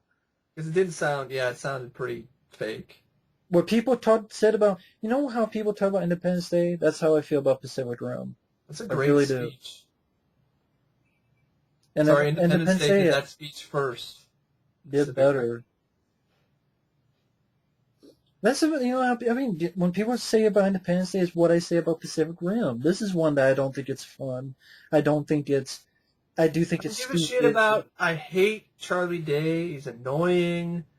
Just wanted to bitch smack him. Shut the fuck up. But that guy was irritating. Him and his British butt boy spouting lines and shit, just being unfunny, comic relief, terribly unfunny, with a subplot that was completely pointless that I think could have been taken out of the film and shortened the movie. The whole idea with the drift compatible, with we have to be brothers and brothers. What about the girl? Like, how are they drift compatible? We don't even know how people are drift compatible. Like, only thing we kind of know is that they just have a sense for it. That's it. And then the girl... We don't even need that. We didn't even need that plot with the drift or whatever, what Charlie Hunnam tries... Charlie Day and tries she almost fucks up the entire place. Yeah. Like ready to blow the whole place up. And then you also have Charlie Day who's trying to drift too. Like, we didn't even... He's trying to link up to something. The creature, Sure. and have a creature brain. There goes Ron Perlman, who is in this sort of... black market.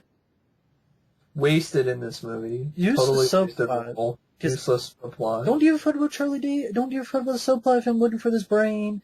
And then Ron Perlman doesn't have much anything to do, so you don't really care about him either and his gold shoes. Or what happens to his shoe. I don't give a shit what happens to his shoe. Yeah, after a fight, he gets swallowed, and then at the end of the movie, he pops up and he's looking for his shoe. Where's my other shoe? And that's how the movie ends. Yay! I'm like, where's my big, fun, dumb robot movie? Because this isn't it. I'm sorry. It's got too much. Well, some people say it is. It's boring. Like I mean, dear God, I was looking at my watch like 5 different times in the middle of the movie. That's the whole Top Gun happens for at least fucking bullshit. Except a bullshit 40-second fight where we stopped punches. Using the robots to build a stupid wall. Yeah, I think this. Yeah, nothing happens for an hour. Like, that's really retarded. Stuff like that. Build a wall. Build this wall for these monsters. That makes no sense. They just break through it in like 2 seconds in the movie. Nothing happens but boring character development of generic and cliched fucking shit. Like, Yuki has a past where, oh my God, I'm scared, or whatever. You've seen that a million times. Yeah, she's by herself, and Idris Elba saved her. As a girl, ooh, they get in the robot together and they fuck it up, and so there's drama over whether or not they really are drift compatible or not. Seen that a million times. I don't know why did that just make me think of like Iron Eagle or something. Yeah, you fucked up the test when you listen to One Vision, so you can't fly, Doug. The Chappie. No. Even Louis Gossett Jr. is better than Idris Elba. Louis Gossett Jr. better than Idris Elba. But I'm thinking of Iron Eagle. I'd rather watch that movie. I like that movie more than this. Robot Jox kicks the shit out of this movie. When nothing but boring exposition or characters on a house. At least that movie knows it's not taking itself seriously. And they're trying to say this movie takes it... Well, the movie tries to have fun, but it takes itself seriously at the same time at points, and it just doesn't get the right mix for me. Yeah. And then when you have the fun robot fights, they're few and far between. Right. Blink and you missed it. And then the alien blood is supposed to be acidic and poisonous, but they don't really give a shit about that because it gets spilled in the ocean. Nobody gives a fuck. Spills on the ground in the city. Nobody gives a fuck. Pull a sword out. The robot pulls a sword out of its ass. Oh, Gypsy Danger, by the way. Oh, yeah, the name of it, yeah. The other robots don't do shit. You have these Asian guys with Chinese guys. What, the Typhoon robot or whatever, which gets his ass kicked in 2 seconds flat, and they spent too much time playing basketball, I guess. To spend enough time, Piss in their face. Actually training with the robot because it got its ass handed to it. I mean, when the fights happen, yeah, I like the fight in Hong Kong. Takes up the shipping crates and beats the guy in the monster in the face with it. Okay, but I also thought the monsters were kind of generic looking at points. Yeah. Yeah, that's what I thought too. I thought, people complain about the Transformer Decepticons kind of look the I could have same. sworn I saw the same these? fucking monster like at the end of the movie that I saw earlier in the film. Yeah. And then their guns take way too long to charge, so then it kills this. Well, they don't even have guns for the most part. They don't have guns. Punch you in the face. There are no guns. Fists of Fury. Why are there no guns? I mean, they do have the cannons, but they don't use them as much as they should. Oh, someone mentioned, well, you have this toxic blood. No, it doesn't matter because the toxic blood spills everywhere anyway. I know. Oh, yeah, then the sword that comes out the last minute. Why don't you use that? That'd be like in Power Rangers, okay, or Voltron. The whole fight is just them punching the bad guy in the face and the bad guy's kicking their ass. And then finally the Zord or Voltron realizes, oh! We have a sword! And we have an energy can. Well, we should use that.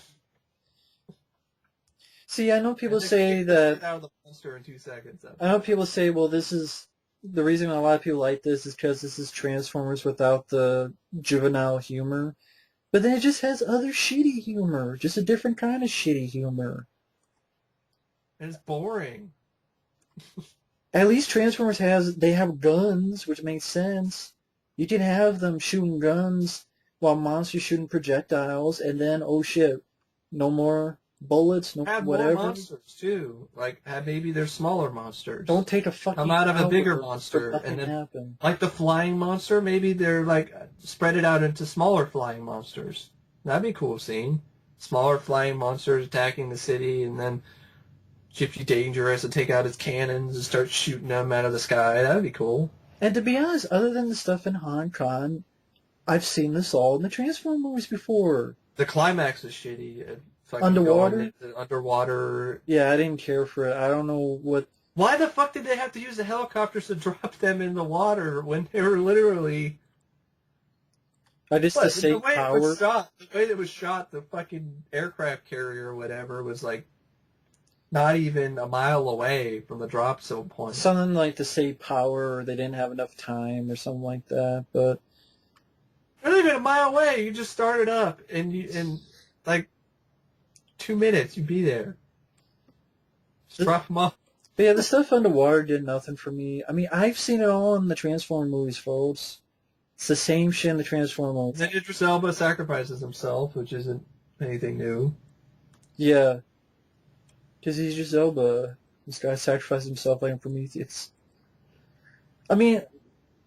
And even then in the movie, the two leads, they don't even... I guess it's different because they don't have the romantic kiss at the end. Well, they have no chemistry anyway, so it doesn't matter. Anyway, so it wouldn't matter. I know. That's what I mean. I don't care about the two leads. I don't care about anybody in the cast. You have annoying comic relief, worthless subplots. It goes on for way too long. Cut out the boring middle half, which, let's have Charlie Hunnam get bullied in flight school or whatever. Try to find a drift compatible with a Yuki chick. Instead of that, it should have been a balls to the wall, fun robot action movie. When Real Steel has more robot fighting in it, that is pathetic. I'm sorry. Real Steel is a shitty movie. That has more robot fighting in it than Pacific Rim.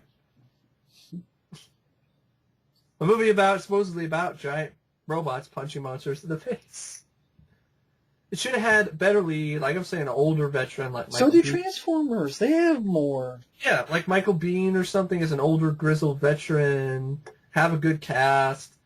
Do an 80s retro thing with, 80s action heroes in the suits. Like Dolph Lundgren, Michael Biehn, actors you give a shit about. You could buy to kick somebody's ass, Yeah. Paul Perlman have a bigger role where he's like maybe the colonel or he's in one of the suits. And have tons of fights. Like, you have almost 2 hours. Get like 5 or 6 fights. Well, I know everyone will disagree with us. So. Oh, well. Oh, what? You're praising Transformers over this? It should be like that Michael honest. Biehn. Remember that game he was in? Aliens, Colonial Marines? Not that one. Not that. Oh, Far Cry. Yeah, Blood Dragon. Yeah. That would have been fun. That type of movie. Like Michael Biehn is that character in the robot suits fighting the monsters. Or just make that game into a movie. Yeah. Instead of this movie. I was disappointed. I don't get the big hype.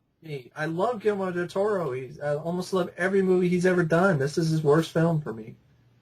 It didn't have the fun that a lot of his films did. Didn't have the visual style. It was a letdown for me. A massive letdown. Yeah, I don't get the praise. I don't get the hype.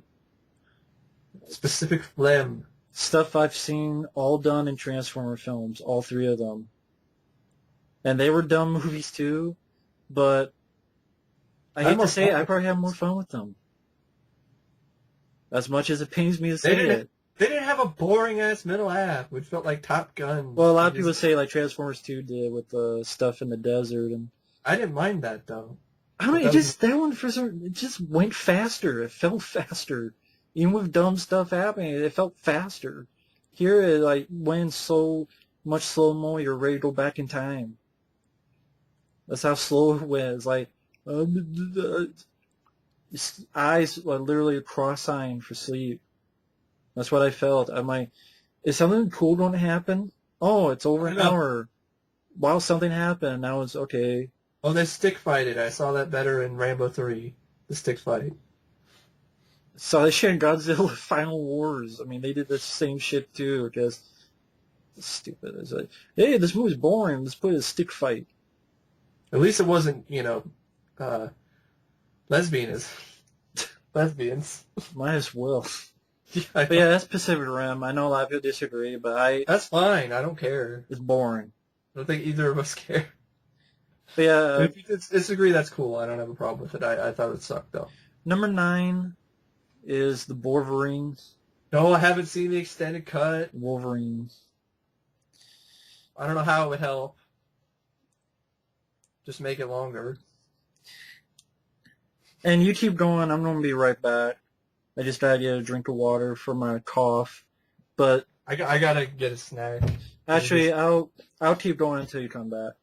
Okay. But the Wolverine, for me, I wasn't a fan of X-Men Origins Wolverine.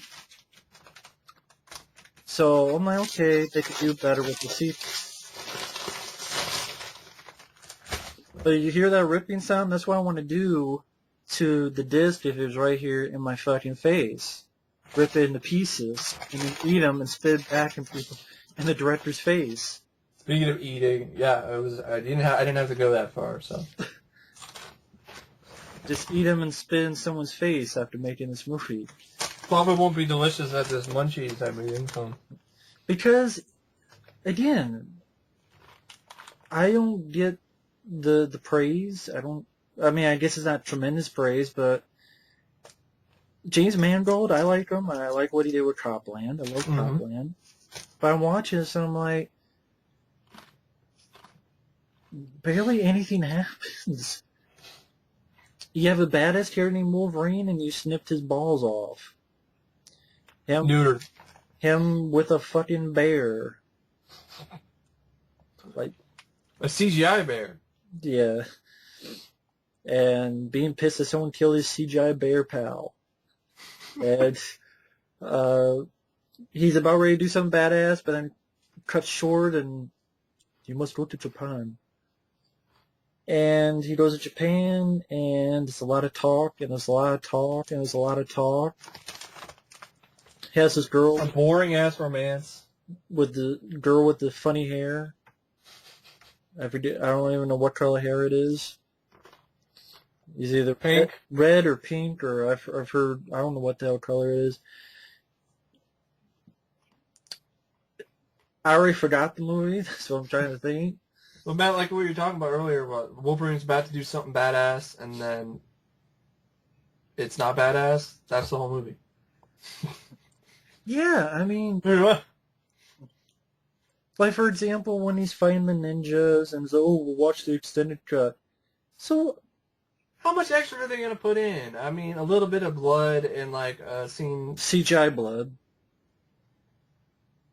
CGI blood. Like how much better is that gonna be? Is he gonna be slicing and dicing them, like cutting fingers and arms off? No, then cutting heads off and throats and shoving heads on people's asses. I don't think that's going to happen. It's not going to be like that comic book cover where he's on the mountain of bodies. Yeah. That's what I mean. I'm like, okay, Wolverine versus ninjas could be cool. And the scene's like you made that 2 minutes. Scene's like 2 minutes. Not even 2 minutes, because he comes in. Yeah. What, like 1 or 2 guys, and then he gets trapped? Yeah. Like a bitch, just shot in the back with arrows. Yeah, and they bring him down. Well, before that, you had the... Oh, a shaky cam fight at the funeral, or whatever the fuck it was? Yeah, that funeral type where there's a hit on the... like someone he's protecting. And then one thing leads into... you have the train sequence, which I thought... boing, boing. I thought it looked awful. I know people said, oh, it doesn't look that bad. I thought bouncy house. He bounces like a ping pong ball. And bad CGI green screen, which looked fake. It looks fake. I don't know how else to say it. It looks fake. Bouncing like a ping pong. And then you have the stupid scene where he has a moment where to get some comeuppance on this guy and just throws him out the window. Oh yeah, into a swimming pool. Or something. Yeah. That's what I mean, like, cuts the balls off. It's like, Wolverine's supposed to be a badass, but instead he's a... First off, we have to make him more human. We have to make him more human and more vulnerable, which we've already done in millions of other Wolverine movies and X-Men films, so it's not like we need to do that again. Yeah. The villain is not much of a Silver Samurai, really. And giant you can robot samurai. You can tell it's just the whole goal is just what's the last thing they do to Wolverine? Take away the last thing that made him somewhat badass. Cut his claws off. Yep, no, you got adamantium? Sorry. You gotta be more neutered. You have the bone claws. So I guess I can just heat up this adamantium blade, and adamantium cuts an adamantium like a knife through butter, I guess. So we're gonna cut off your adamantium blades. Tough titty. Now you just have bone claws. Ha ha. And a very lame, anticlimactic fight. I almost don't know how you can be a fan of the comic Wolverine and then really like this movie, because it just neuters the character so badly.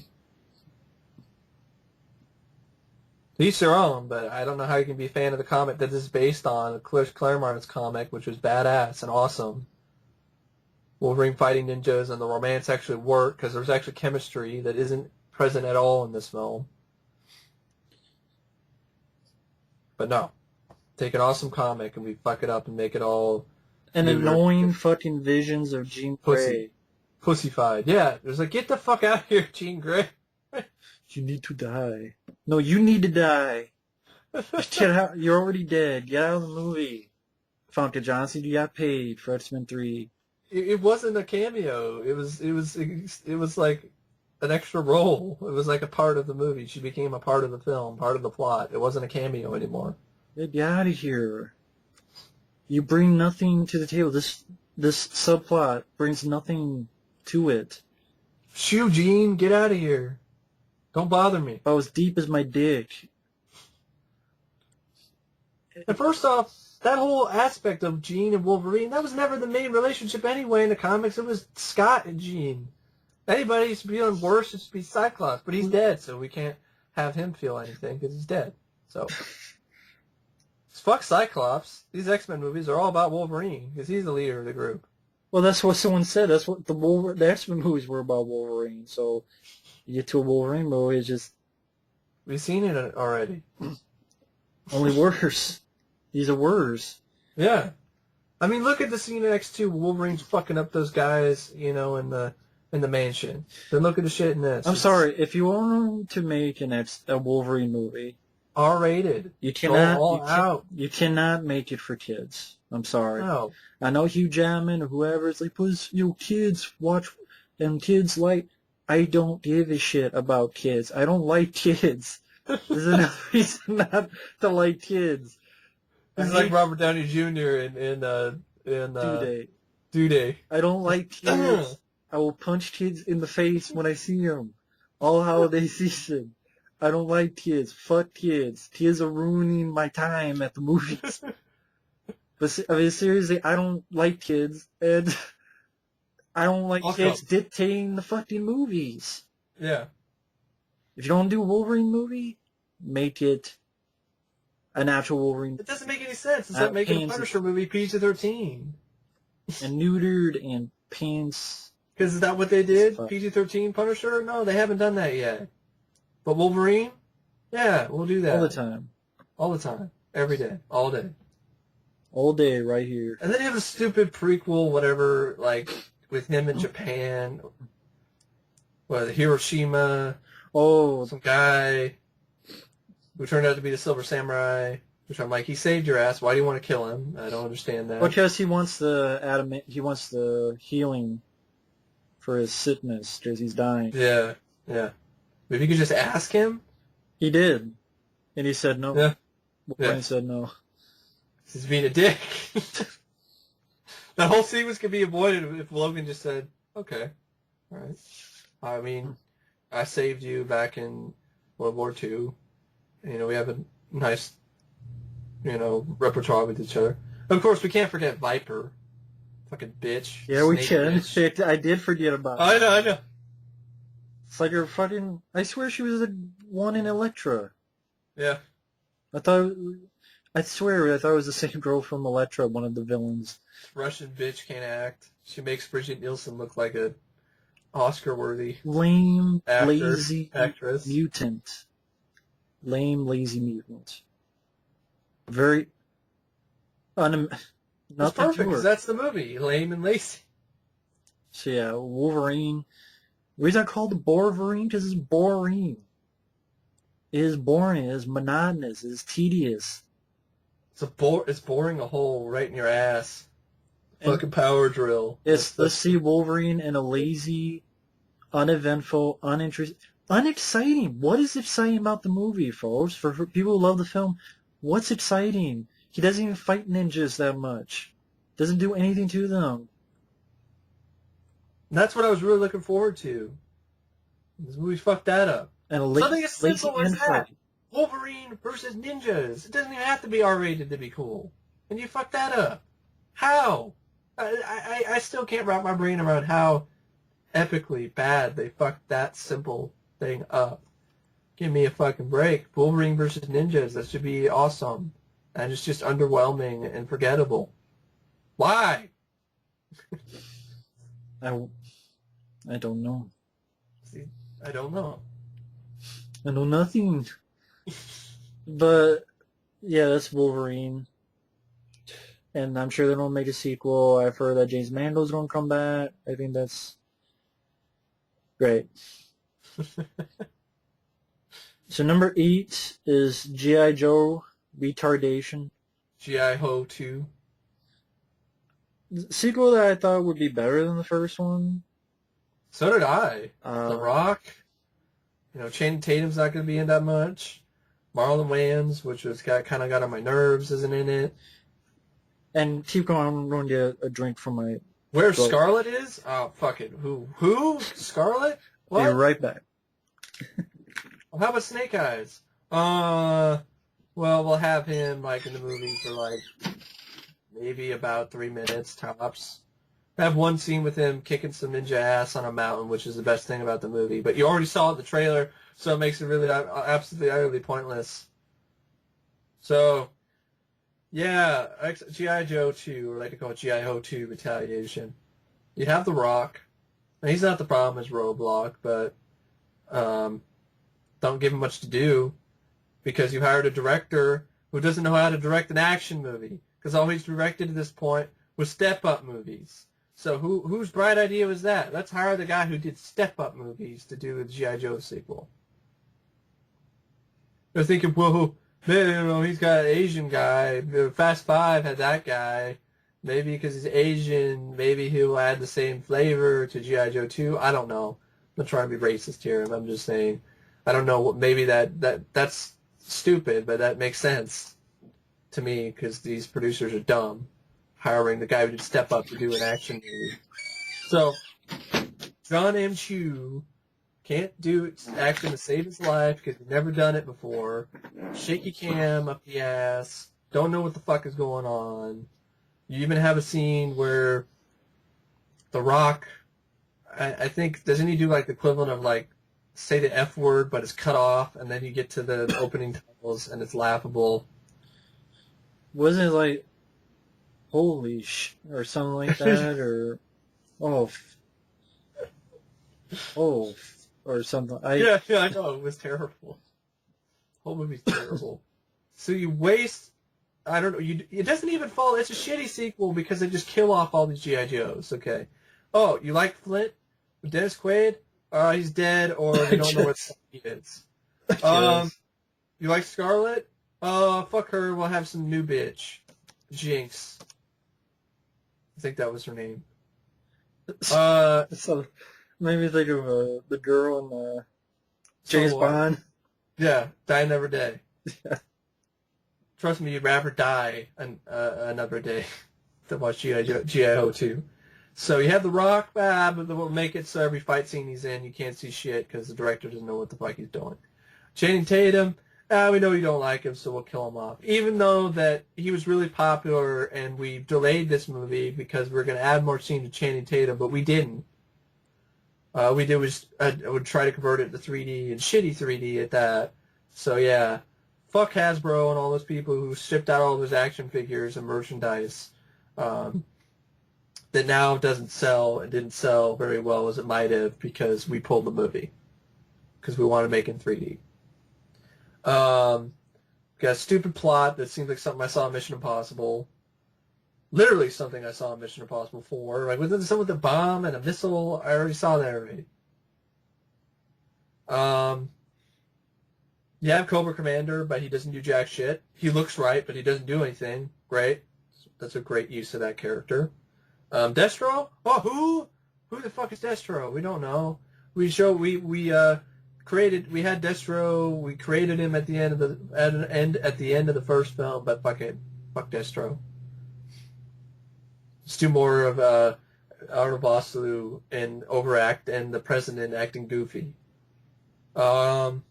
Snake Eyes. You like Snake Eyes? Oh, fuck you. You don't get a lot of Snake Eyes. You get a snippet, couple scenes. He and Storm Shadow team up and fight for 30 seconds. There you go. How Storm Shadow's alive? We don't know. Some ancient mystic fucking Asian bullshit. Then let's also have the RZA as Snake Eyes' mentor or some shit, which is bullshit. The RZA can't act. Stay the fuck out of movies, please. Why the fuck is the RZA in this movie? It's the man with the shitty fists. The man with the iron fists. Man in the iron lung. Yeah, I pretty much agreed with everything. I mean, really shitty Mission Impossible type plot. I don't give a fuck about throughout the entire movie. Jinx is trying to get some fingerprints or whatever, trying to figure out how to get back into the fucking. Oh, you have Ray Winstone as this fucking wannabe badass who gets on your nerves. Firefly. yeah. And he gets in a fight with The Rock, which is shitty because John M. Chu doesn't know what the fuck he's doing. Yet again. He's doing the third one. Great, wonderful. He's gonna fuck it up. And then it explodes. Oh, I forgot earlier, The Rock, after everybody died, G.I. Joes died, because he liked these Joes. Fucking, we'll kill them all off and leave you with shitty Joes. Explode in your face. Because it's like, you like the first one? You like those characters? You're a fan of G.I. Joe? Let's do a sequel instead of continuing this continuity. Let's fuck it all up and kill everybody. And leave you with, 5 Joes. Once again, I thought it was just a boring movie. Yeah, it's boring, and, we'll even take a page from The Dark Knight Rises again. We'll have The Rock hiding in a well, trying to climb up out of it. Because we need more of that. And I didn't know that fucking one guy, who I never remember his name, the useless guy, who's with The Rock. That's the character Flint. What? That guy with the... Oh, yeah, I know. I remember hearing that. And you take one of the most badass characters, Flint. Yeah, I remember him in the cartoon. And the comic, I'm who like, was that's badass. You'll make him this generic fucking wannabe fuckhead who is completely forgettable. Some guy named Fuckhead. I don't give a shit about his name. But that's Some fuckhead. So that guy, DJ Corona, sounds like a beer. Corona. Yes, it does. I mean, that guy's Flint. Such a forgettable character in the movie, and in the cartoon, Flint was a big character. It was awesome. And yeah, I'm like, that's Flint? Wow. And Flint is some of G.I. Joe fans' favorite character. There's a lot of people who view him as their favorite character. Completely not even, almost inconsequential in this movie. Yeah. Which is insulting. Shitty climax, Bruce Willis as Joe. General does Joe. Nothing. Does nothing. Has an opportunity to do something. Doesn't do it. Has one scene where he hides, infiltrates the White House, which I thought, okay, that was decent. Well, he helped save the president. Helped save the president was decent. Clever way that he did it. And then you have the stupid scene where they start getting ready to load up for war. It's a shitty song in the background. It's like a country music, heavy metal song. Like 2 combinations that should never be put together. Country and metal. Ugh, country metal? No. That's pretty much the whole movie. It's a bad combo. It's a bad combination. It's like eating anchovies mixed with fucking grape jelly or some shit. Fucking horrible. Anchovies and raisins. The thing about the movie, I think it's a lazy film. It's a lazy film that Snake Eyes... The action sequences aren't anything other than the scene with Snake Eyes on the mountain. And even that's not the greatest thing ever. But that's the only action sequence you get for Snake Eyes. Because later on, teams up with Storm Shadow, which could be a badass scene. And maybe Storm Shadow, good guy, is kind of shitty, stupid. Yeah. Even though I thought Storm Shadow was dead. I know. That's what I'm saying. They brought him back with Asian fucking mystical bullshit. Brought him back. Magic paste. Magic. Voodoo magic. It's like a voodoo shark. That's all this movie is missing, a voodoo shark. So complete. You pretty much said everything I could about G.I. Joe. Retardation. The only good thing I could say is The Rock, but he gets nothing to do. Shitty fight scenes, shaky cam, and then some practical explosions. If that's all I can do, honestly. The making of, The Rock was talking about, I have this gun, I have this stuff where I have this gun, or not a gun, but something that... He has a minigun and he only uses it once. No, like this thing on his he uses something at the end as like a gun, but he can like Yeah. put something on, and it could be Of a course, he also knife. blows up the dude at the end, which was pathetic in my opinion. And he's saying this in behind the scenes, but it's not in the movie. No. Oh, I clicked this thing and then it's a knife, or I clicked this thing and it's brass knuckles, and I clicked this thing as a gun. I'm like, okay, you're talking all this shit. It's not even in the movie. You shoot like 30 seconds and then you have a shitty fight with shaky cam because John. The dude just blows up. Yeah, the rod blows him up because of his fucking metal mosquito, whatever the fuck, firefly thing lands on Ray Stevenson. Mosquito. And, he blows up with a boom. This lame movie. That does not deserve a 5.8. I'm sorry. No. So fuck that movie. I got nothing. Like, literally, I just go watch our rants. More. Yep. Number 7, Afterbirth. After Earth. This is a film where M. Night Shyamalan Ding Dong. It just goes to show you this guy needs to retire from directing and writing. This really does. I don't give a fuck if he wrote this or not, but he directed this very poorly. Will Smith has a really weird, fake-sounding accent. The stupid name. As Cypher Rage. Sounds like a video game character from Streets of Rage that I would select at the arcade. Cypher Rage, fight! Cypher Rage. Yeah, it was... Come on, it's so laughable. It's something like some fucking 8-year-old would come up with. It's a fan of Street Fighter. And his son, Will Smith's son, was horrible. He can't act anyway, and nothing I've ever seen him in, he was good. Even the Karate Kid. He was terrible. And I know the accent's supposed to be because it takes place in the future, but it's like I don't give a shit. Will Smith in this is awful. He's just one note, monotone, like, well, he had to be. He's trying to not display any emotion, so the whatever creatures or whatever don't sense him or some shit. I'm like, but I'm sorry, when you have like 5-10 minute scenes of just Will Smith going, and then there I was in the water, wondering, oh my God, kill me. I was going to live. Kill me now, do it. Or do die. it.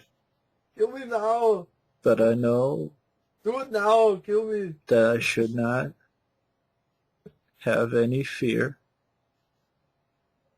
Because son, these things, they hunt you by fear. And if you show fear,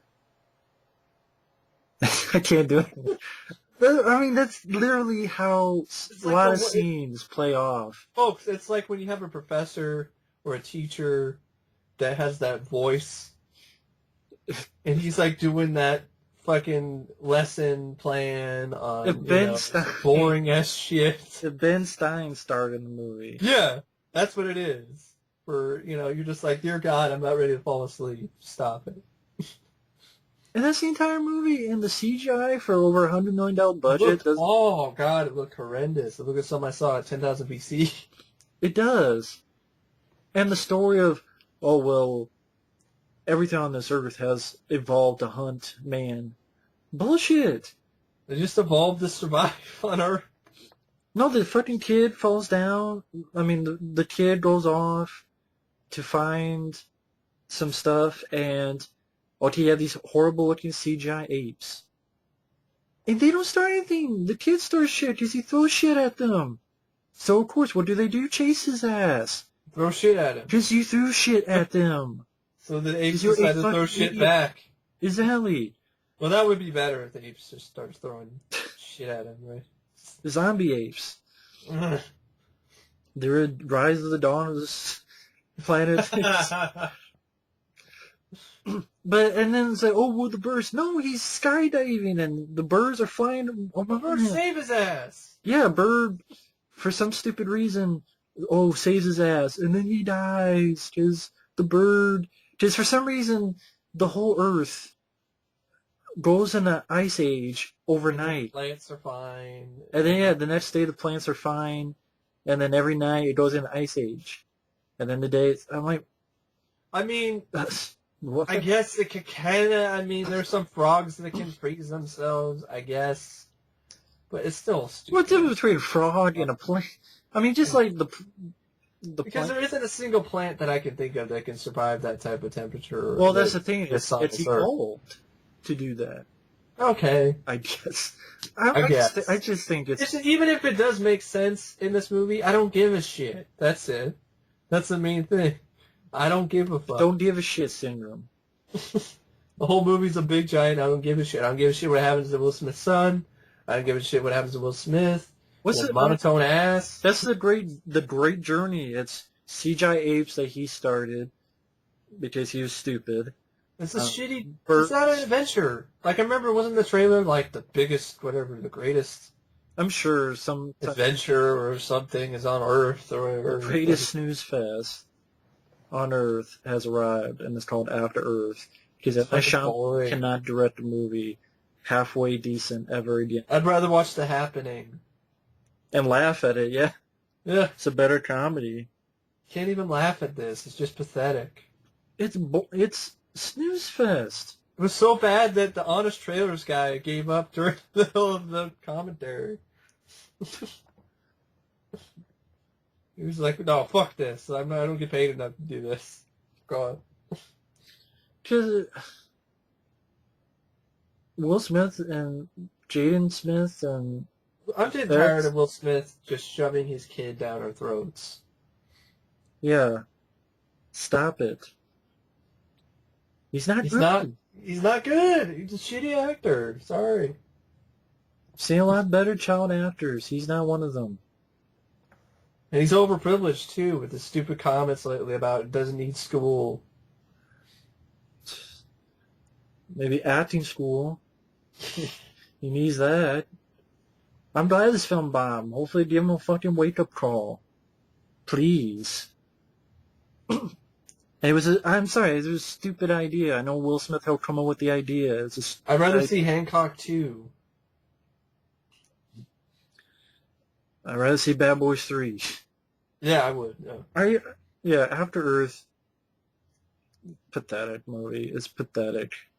I did a rant on it. For those who want to see, feel free to watch it. I didn't even rant on it because I'm like, I forgot. I saw it one night and I was like, I just wanted to forget about it. It was that shitty. I was just like, I don't even want to talk about it. I just want to forget about this movie. Act like it doesn't exist. What, the movie with Will Smith acting like a robot? No, that doesn't exist. Yeah. So number 6 that I had was it's a film Mike hasn't seen, but for me it was a very big disappointment called Riddick. And the reason I was disappointed was because for as long as the movie is, I thought, I swear this is about 50 minutes with no Riddick in it. And it's about a 2-hour movie. That's the trend. Because it takes place at the Chronicles of Riddick. He gets easily tricked, which I'm like, I don't think Riddick is that kind of guy. But they try to explain in a half-ass fashion. They leave him in really bad CGI because he falls, like you see in the trailer, really bad CGI rocks fall underneath him, like from underneath him. Try to survive this planet. And I could deal with some of the opening. He meets this dog, kind of CGI dog, but I don't mind some of the stuff. He deals with some creatures, okay, but then he sets up this beacon so that bounty hunters come and he'll, take their ship and head out. It's when the bounty hunters come is when the movie really fucks up. Because Riddick really goes in the background as all on these bounty hunters, which, to be honest, is not that interesting. I find it funny that one of them plays Cole Hauser's father, but yet he's really the same age as Cole Hauser. So the guy in the first movie, Pitch Black, Cole Hauser, you have a character who's supposed to be the father, and he's about the same age as Cole Hauser, and he looks like it. As he's a clone. I guess. I'm like, wow, who the hell mind farted this? And like for 50 minutes, it's not much of Riddick. It's just the bounty hunters trying to hunt Riddick. Once in a while, you see Riddick. He kills 1 and 2, mainly off screen. He drives 1 away. He might have. You kind of see he killed 1, but it's like cut away. And then not much happens for that until he gets himself caught again. Because he's like, okay, yeah, I'll walk to you, and I'll drop all my weapons and come up to you. And so, of course, some of them lie and try to shoot him. He runs, and they kill his dog, and he gets pissed, but then they knock him out like a pussy. And then that's when the third act kicks off. Those preachers come by. He gets a good kill on a guy, cuts some of his head off, okay.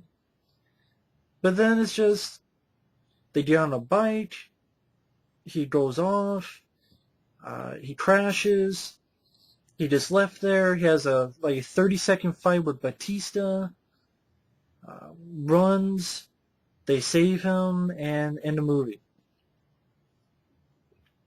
And then I want to fucking punch someone in the face. Wow. I mean, if you watch the film, folks, and you find something else, please tell me. Because I would love to see it. That sounds really underwhelming. That's exactly That's what I felt. I'm like, this is... And that would be pretty pathetic considering how much, risk that Ben took to make this movie. Selling his house. Yeah. And I know some people say the beginning wasn't even worth a shit, and I don't blame them. I mean, it is underwhelming. That's the perfect word.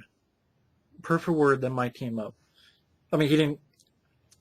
I couldn't think of the word, but he came up with it. Underwhelming. Perfect. It's perfect way to describe Riddick. Underwhelming as hell. That's what it sounds like to me. I mean, you wait for a sequel for a while. Mm-hmm. That's not like the last one, which had its moments, but was trying to be a little bit too much like an epic, like Dune or something. It just didn't fit. Unfortunately, I like that movie better than this one. Yeah. Because Riddick disappears for and when I say disappear, once in a while you see him standing somewhere, or once in a while you see him looking at something. But I don't really see him... Yeah. Sorry. It's just in line with the trend. The unfortunate trend lately with, movies with heroes barely even being in their own goddamn movies. Yeah, I don't get that. Barely any Batman in The Dark Knight Rises, barely any Batman in Iron Man 3, barely any Riddick and Riddick. There shouldn't be Batman in Iron Man 3. Iron Man and Iron Man 3. I know you said barely any Batman. I fucked up. Yeah. You're right, though. You're right. Either way, there's barely any Batman or Iron Man in Iron Man 3. Yeah. There's barely any robots in Pacific Rim. There's barely any Riddick and Riddick. The first, third of the film, yeah.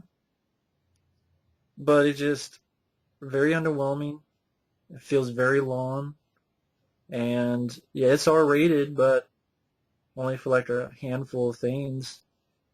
The trailer just didn't turn me on anyway. I saw the trailer, it just looked really fake to me, so then green screen. Yeah, it does that too. So, it does. So I just didn't bother anyway. Which I don't understand. I mean, I've seen low-budget films like Cold Heart, there was something with Joe Lara. It was a PM Entertainment where it's sort of in a desert type of location where... Steel Frontier? Yeah. Which I liked. I mean, that has more action in this movie. PM Entertainment movie. I mean, that's sad. It's pathetic. So I don't know. Unacceptable. That's my opinion. It's unacceptable to see these big budget movies have less action or less effects than a PM Entertainment movie. It's pathetic. I'm tired of it. I'm not going to take it anymore. I'm mad as hell, and I'm not going to take it anymore. But yeah, that's all I have on Riddick. I mean, I'll yeah, go ahead. talk about one more that I have, the Lone Ranger. Yeah. I'm not the biggest fan of Lone Ranger to begin with. And the fact that Disney...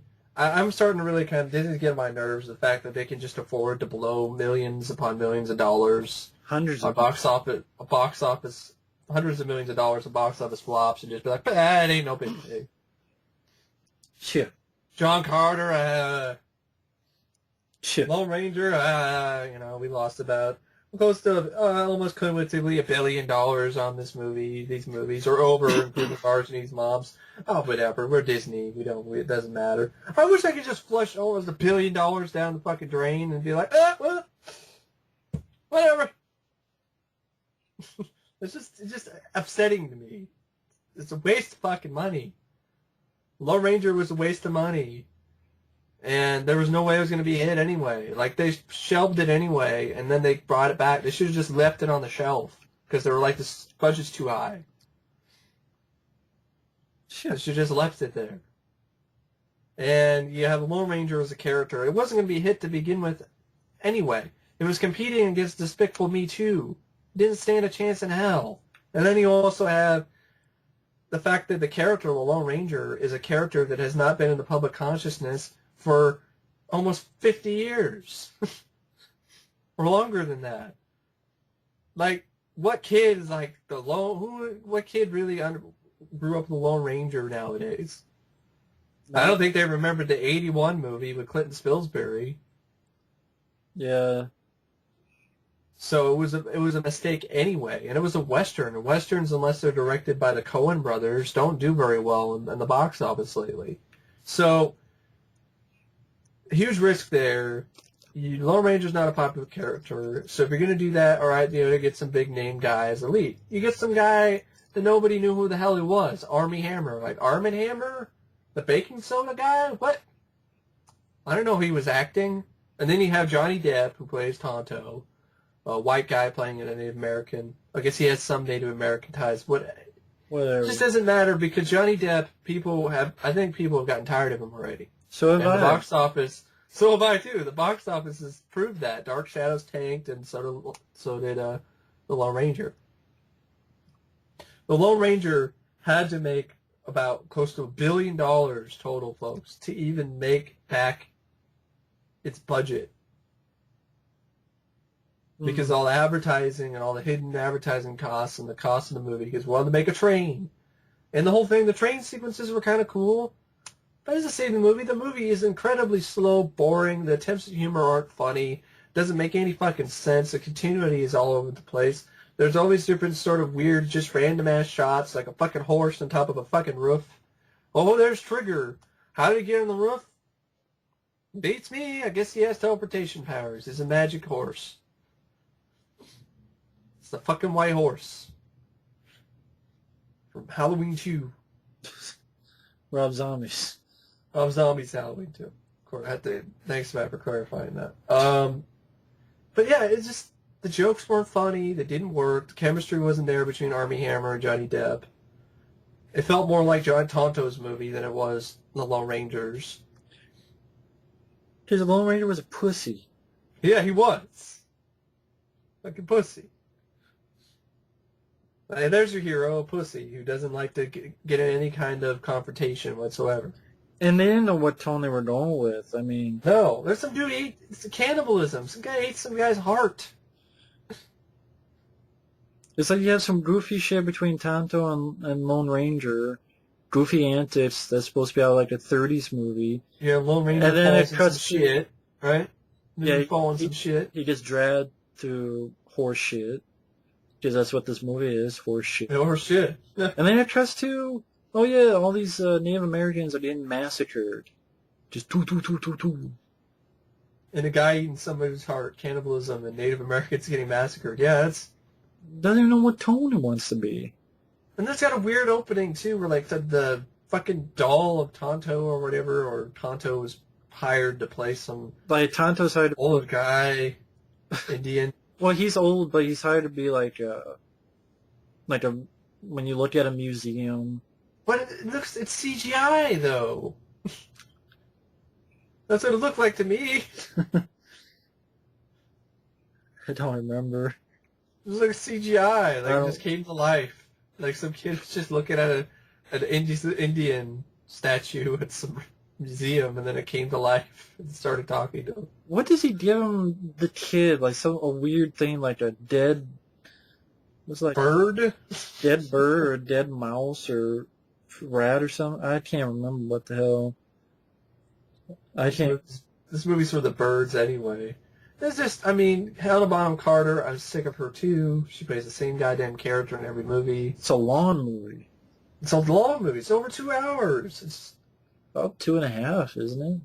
Yeah, it's close to that. It's too long. It's boring. The action isn't that exciting. The lead sucks and he's a pussy. Doesn't do anything. He refuses to do anything. That's your hero. Even knocks Tonto out, who tries to kill the bad guy. Yeah. Sorry, I will not let anybody... It's like Batman? No, I won't let you kill that person, Robin. Right. Like if Robin was the one killing people. Batman's like, no! Stop it, Robin. You make me look bad. Exactly. But yeah, Lone Ranger is a shitty movie. It was a dumb idea to adapt it again anyway. And it showed in the box office. Nobody gave a shit. No. Well, next up, number 5. Only God Forgives, but I don't. I know Mike hasn't seen this, but... I don't want to see it. I was looking forward to this because I'm like, okay, Ryan Gosling. Okay, Yeah. and director of So was Drive. I like the trailer. And people are like, well, you can't expect them to do the exact same. What, you want another Drive? Yes, they did. You're right. I wanted another Drive. You're absolutely right. I wanted another Drive, not some pretentious fucking artsy-fartsy... David Lynch wannabe. Exactly. Where it's, well, this guy, he wants revenge for his brother, but here's the thing, his brother is a pedophile who fucked the girl and killed her, and so thus, he got killed, and yet we're supposed to kind of feel for Ryan Gosling and his brother, but that's just stupid. And then his mom is a bitch who talks about her son's cocks and says, well, your brother's cock is better than yours. And then, because there's incest, you don't see it, but there's hints of it. Comparing cocks, really? Well, the mom says, you even have a cock as good as your brother, or some shit like that. Jesus Christ. Long extended scenes of trying... If we hold a shot for so long, it's like you'll picture some in your head to make up for our shitty stories. It's like they had to stretch out the running time. Like, it's not even that long. It's like over an hour and a half. And it feels longer. Like, would it be like only 40 minutes if it didn't have those long scenes? Really, yeah. And yeah, the scene where he fights, like he's likes this girl, and what was it? He gets off by being tied down and having her masturbate in front of him.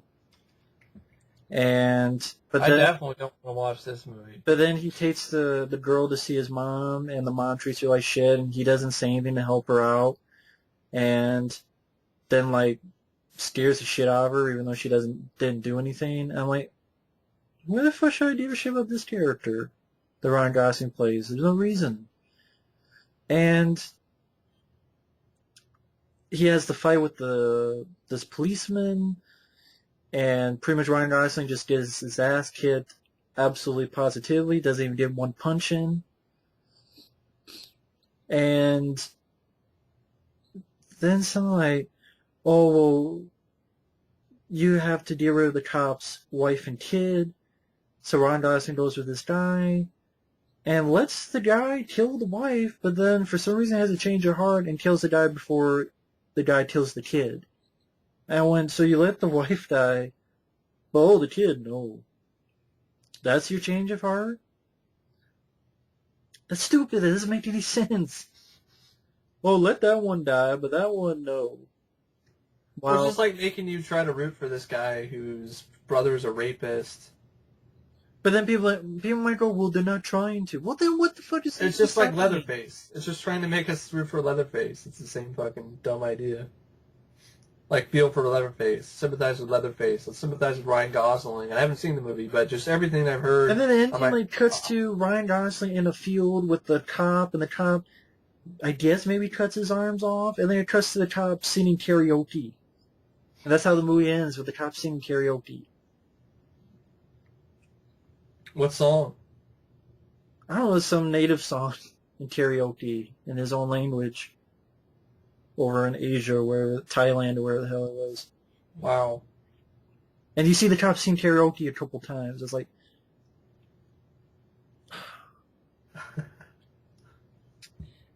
Sounds like a pretentious pile of puke. It is. And I know people like, oh, what's this, that, whatever. Good luck, good golly, Miss Molly. Good. I'm glad I don't you want to that see way. this movie. I don't. Like, everything that Matt said about this and other people have had, I'm like, this just sounds like a really soul-sucking, you know, ass-bleeding experience to sit through. It is. Pain in the ass. It is a pain in the ass. It was disappointing because, yeah, oh, you want another drive? Yes, it's better than this. Pretentious garbage. That's what it is, pretentious garbage. There's a reason why it got booed at cons or wherever. There's a fucking reason. And your internet went up for a second. See, that's how much the fucking movie pissed me off. My negative vibes fucked up the internet. It's pretentious bullshit. Plain and simple. You want to know more? I did a rant on you. Feel free to watch it. Sounds terrible. Just people just sitting and staring with, you know, fancy lighting in the background. So, this is one that we actually disagree. Because, you know, people are like, well, we actually do disagree on stuff. And there's nothing wrong with that. I like Blair Witch Project. Mike doesn't. Mike likes this movie. I don't. And there's a lot of movies like that. And this one for me was a film I was disappointed in called Escape Plan. I thought Schwarzenegger and Stallone together, I thought they could have made a much better film. I thought the film was just too boring, just too tedious. I thought, you know, all this time they finally get to do a film together and it's a very mediocre prison break movie. And I thought Stallone, I've seen him do better in the same type of role in Lockup. I think Lockup's a better movie for that kind of type of flick. I thought the action really wasn't... It wasn't meant to be an action, but I don't think that was the right call. The director really... I don't know why they got the guy who did The Right and 1408. I really don't. I mean, I thought Arnold has some good moments. I think Arnold's the best part of the film.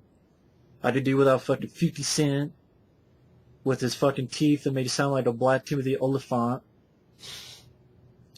And the whole subplot with Vincent D'Onofrio, I just didn't feel that was needed. I felt that was kind of useless subplot at the end of the day because 50 Cent and this girl do nothing to help Stallone. They do nothing to help him escape. So it leads to nowhere and nothing. So it was all built up with no payoff.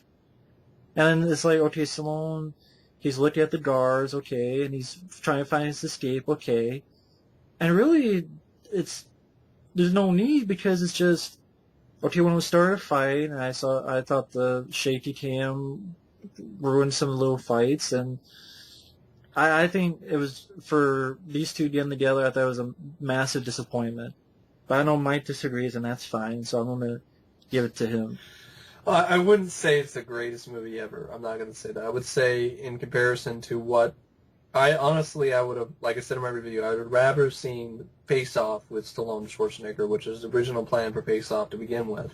Yeah. But for some reason, well, they're not popular anymore, so let's go with Cage and Travolta. And I like Face Off, but Yeah. I'm sorry, it's bullshit reasoning. It is. You know, they're not super popular at the moment. They're still the biggest action stars in Hollywood, and that would be the first time they're ever on screen, directed by John Woo. Fuck yes, that would be a hit. You'd have people seeing that trailer and being shit in their pants. Just being like, oh my god, cream in their pants. You know, men and ladies, both, everybody. Ah! You know, and that would have been when they were young enough to do more. Yeah. You can tell in this film that they're older. They're not as fast as they once were. They're not as, you know, and you know, Stallone is in good shape, but, you know, age isn't your best friend, and Father Time will catch up with your ass, so it's pretty obvious. And I don't know, I didn't mind the film. I wouldn't say that it's as good as Lock Up, nowhere near. I wouldn't even say it's one of my favorite Stallone movies or Schwarzenegger films. Right. I just thought it was entertaining enough of a time waster for the time being. I thought Stallone and Schwarzenegger elevated the film enough for me to make it worth my while, especially Schwarzenegger. Stallone, I could do without the boom, or what was it, bang, what is the fucking... Boom. Yeah. How he killed the bad guy. Boom. Boom. Like, boom? Yeah, that's what he said. What? I was even doing that in the theater. Like, I saw it, I'm like, what? Boom. Lame. So, and I didn't mind the scenes with Arnold. I liked the whole thing where he's like, you know, your mother was the best whore in America. She could polish a good helmet. So it had some good moments there. I agree the action could have been better. I think it could have benefited from a better director, like Matt was saying. The guy who directed 1408 and the right sucked ass. So, there were some shots he did that I liked. But yeah, it could have benefited from a better action director. But it, like, you know, who knew how to do more thrillers, that kind of thing. But I don't know what it was. Like, even with I like the female lady, the girl. 50 Cent didn't bother me, surprisingly enough. And I think the reason why they weren't able to contact him or help him more, they tried to help Sly more, but the way the prison was set up, they cut all the communication off, and they crushed the locator that they put in him, so they couldn't do anything.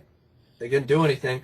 And then the guy that was hired, that was ahead of the security whatever guy, Vincent D'Onofrio, he was in on it, so he was not letting them get anywhere near anything either. So they were just stuck in a rock and a hard place. Oh yeah, I know.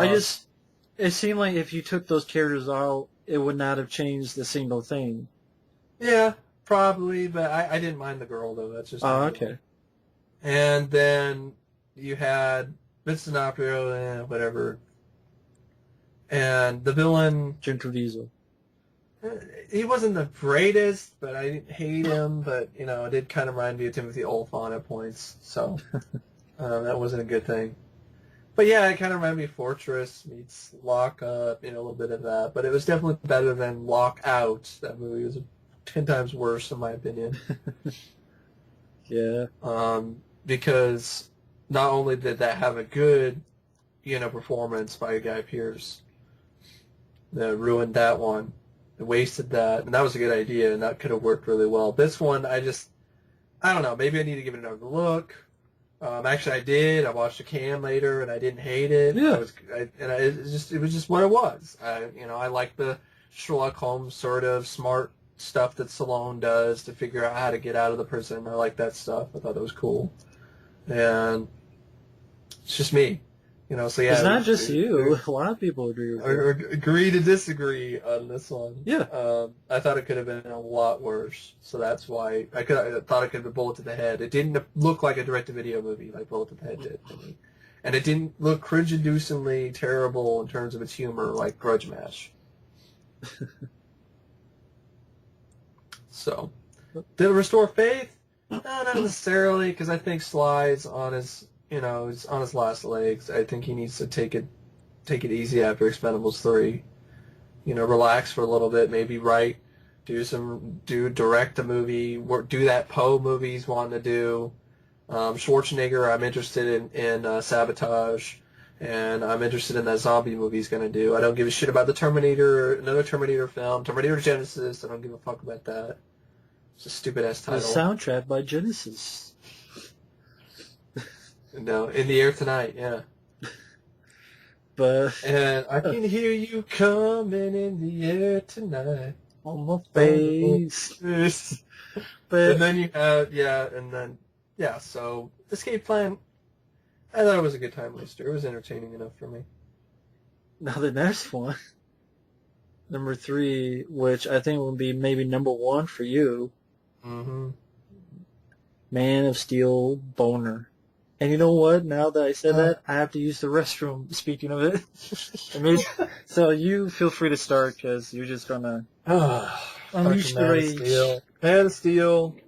Okay, the reason why this is my least favorite movie of the year is because I'm just against everything it stands for.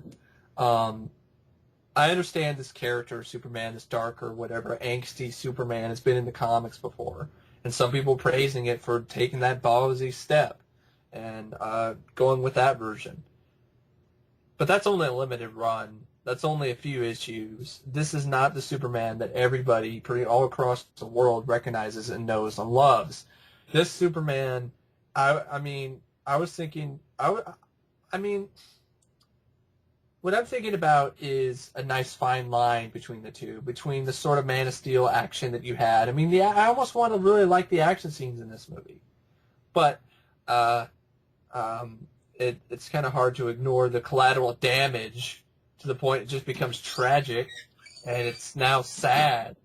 Yeah, I shouldn't be, feeling that way while watching an action sequence. I shouldn't be like, wow, that's tragic. How many people died in this scene? How much property damage happened here? I shouldn't be thinking like that in a Superman film. The problem with Man of Steel to me is that I just felt Nolanizing the Superman was a bad idea. Batman, DC, we already have an angsty superhero in Batman. We don't need Superman to be the same troubled, dark, brooding superhero. We already have that in Batman. Superman doesn't need to be that way. And the whole idea of Superman being an amateur, doesn't know what the fuck he's doing, but Zod knows everything, is bullshit and shitty writing. Right. And it's just, I more and more think about it, you have Henry Cavill, I guess I can kind of deal with him, but the script doesn't help him much. Zack Snyder got completely, his whole spirit and his energy was completely taken away from him, and I guarantee that's Nolan's fault. I don't care what anybody says. They want to say Zack Snyder is to blame for all this. Or David Goyer. Or David Goyer.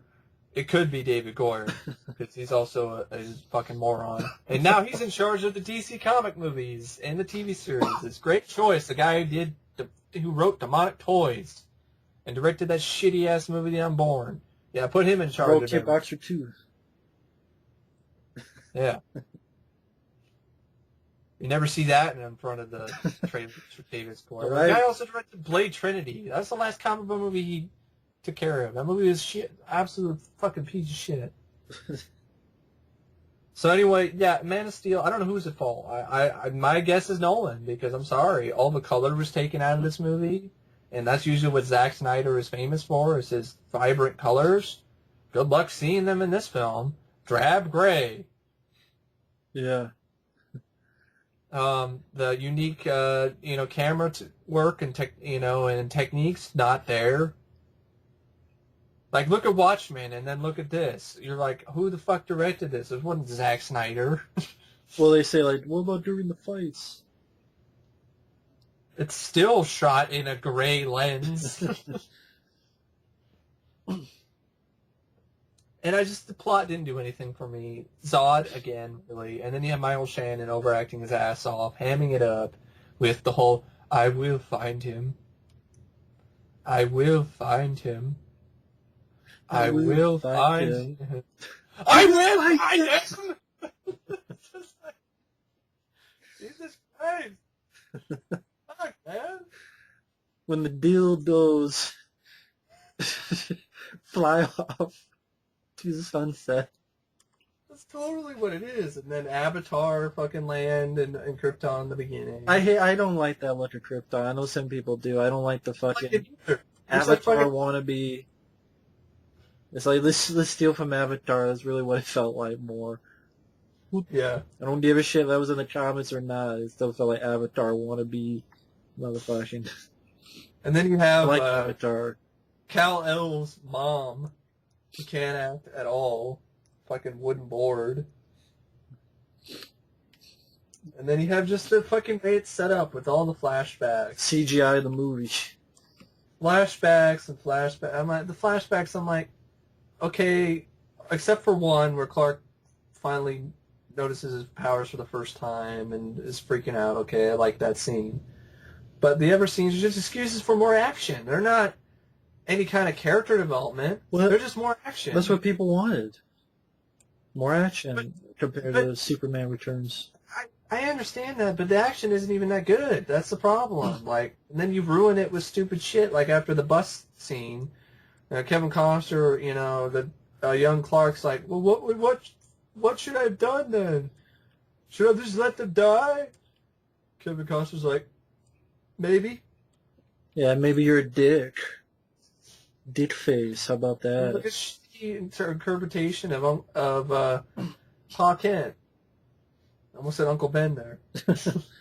Pa Kent. And I understand that he's trying to protect him from, us. I understand that. That somebody's going to grow up and use his powers when humanity needs them the most. You could have handled that scene a lot better. Just cut out the maybe line. Okay? Just have him say no. And not have him fly away in a tornado. No, just have him say no and say someday you got to learn when to pick your fights or when to whatever, someday, you're going to be a hero, somebody to look up to. Okay, I'd be okay with that scene if you just said no. The maybe thing is bullshit, okay? That makes it so you can interpret it any different. You can interpret it as either he actually meant that he should die, let them die, or he didn't. Just say no. Period. I interpret he was a dick.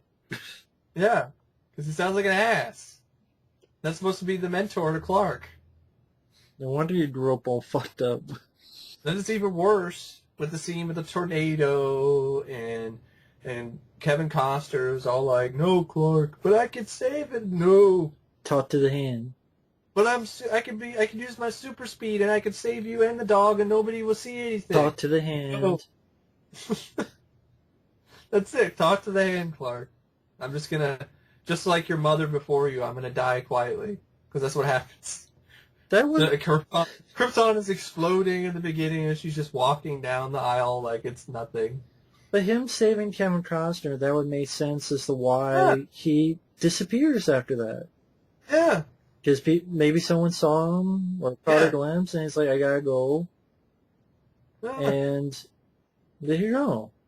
That's why he's home. Going loner and being an Incredible Hulk. Being David.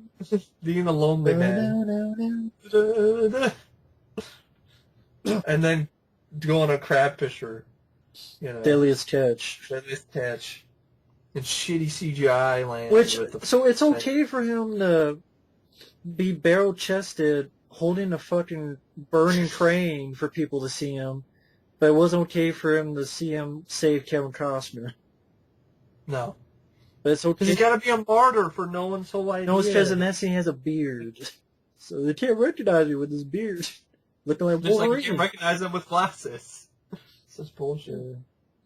Well, everyone pretty much should know him, because Lois Lane finds out in 5 seconds. Yeah. Which Lois Lane, pops up everywhere, conveniently. Lois Lane is a character that she was fine in the beginning, spunky, and then all of a sudden, it's gone. All of a sudden, it's like she got brainwashed. She's no longer the same character she was in the beginning of the movie. What the fuck happened? I'm going to use the Nostalgia Critics thing in his review. Nolan used the Nolan ray on her. And then you have, of course, Clark, finds his alien spaceship with his dad or whatever. It doesn't have the same impact as the original film did. They were don't compare the original movie. It's totally different films. Also, I can't compare a superior film, in my opinion, to an inferior movie. Okay, if I look at this film by itself, I still see overload with CGI that makes it look like a cartoon. I still see shitty flying scenes that have no grace or no... And, they don't feel real. Look at... I mean, don't compare. I'm going to compare them anyway. Look at the original films of Christopher Reeve. He didn't look graceful. He looked like he was actually flying.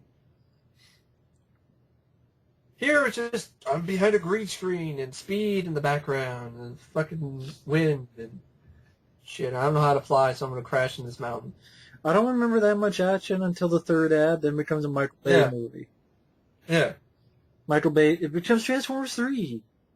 It's the same fucking plot of bringing the planet down. I swear they have the same thing from Transformers 3 to fuck up the Earth.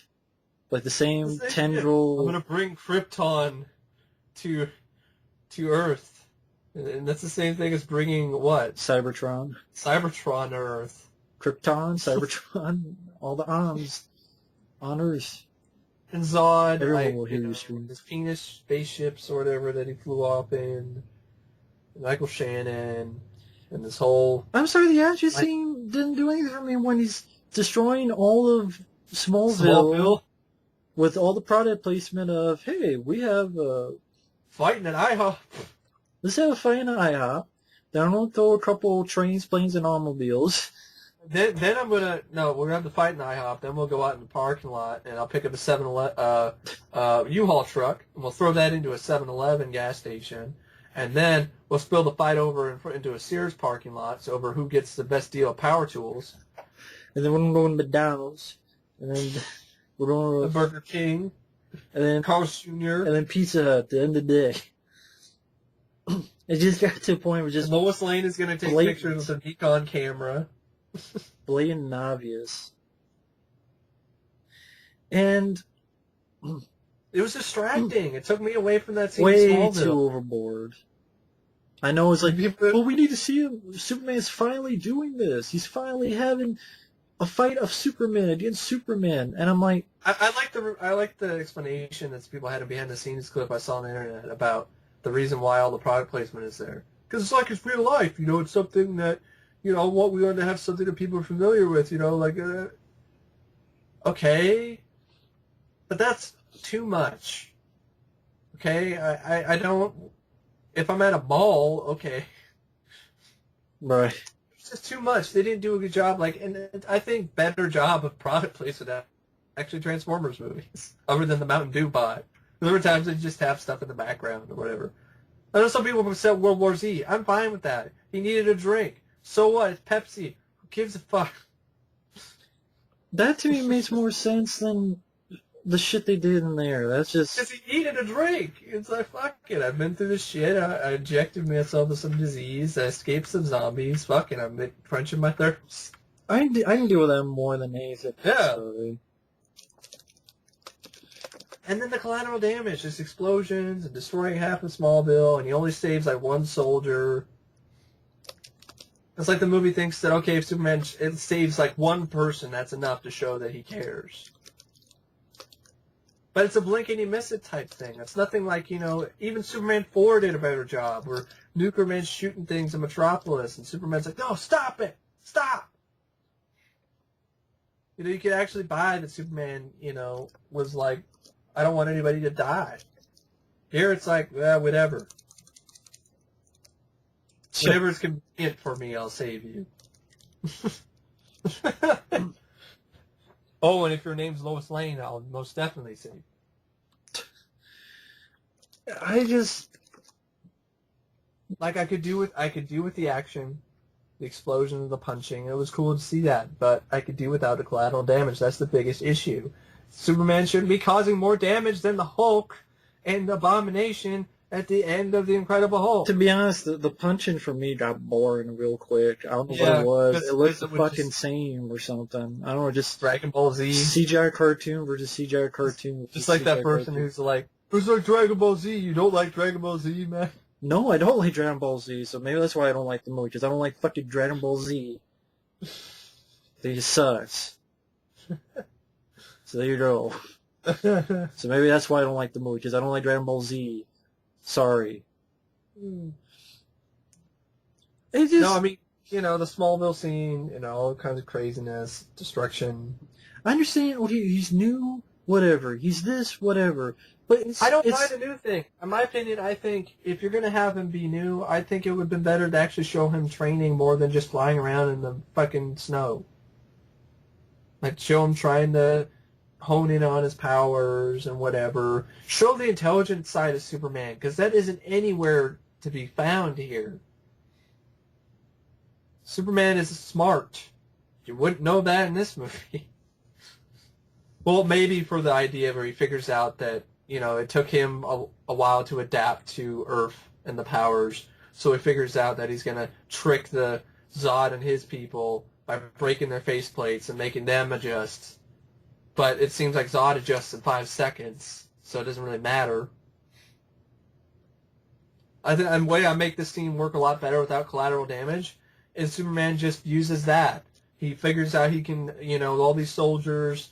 he punches some guy in the face, breaks his faceplate, and he can't have it disorientated. So he realizes, okay, all right, use his intelligence. All right, I'm going to do that to all these soldiers. So trying to attack Smallville, and he just uses his speed and his strength and his fighting ability just to smash their faceplates. It could still be a very exciting, fun, cool sequence, and you don't have to have all the collateral damage. Just takes out their faceplates, and he gets disorientated. Zod's disorientated. Realizes, all right, I gotta come back to fight another day because I need to lick my wounds and figure out what the fuck is going on with me. And then they fly off, and they come back later. Problem solved. No fucking product placement in that scene either. You just do it that way. The stuff that made me... People would say that'd be stupid. People would say that'd be stupid to me. And then, of course, also you have I guess he came to Smallville for Lois Lane.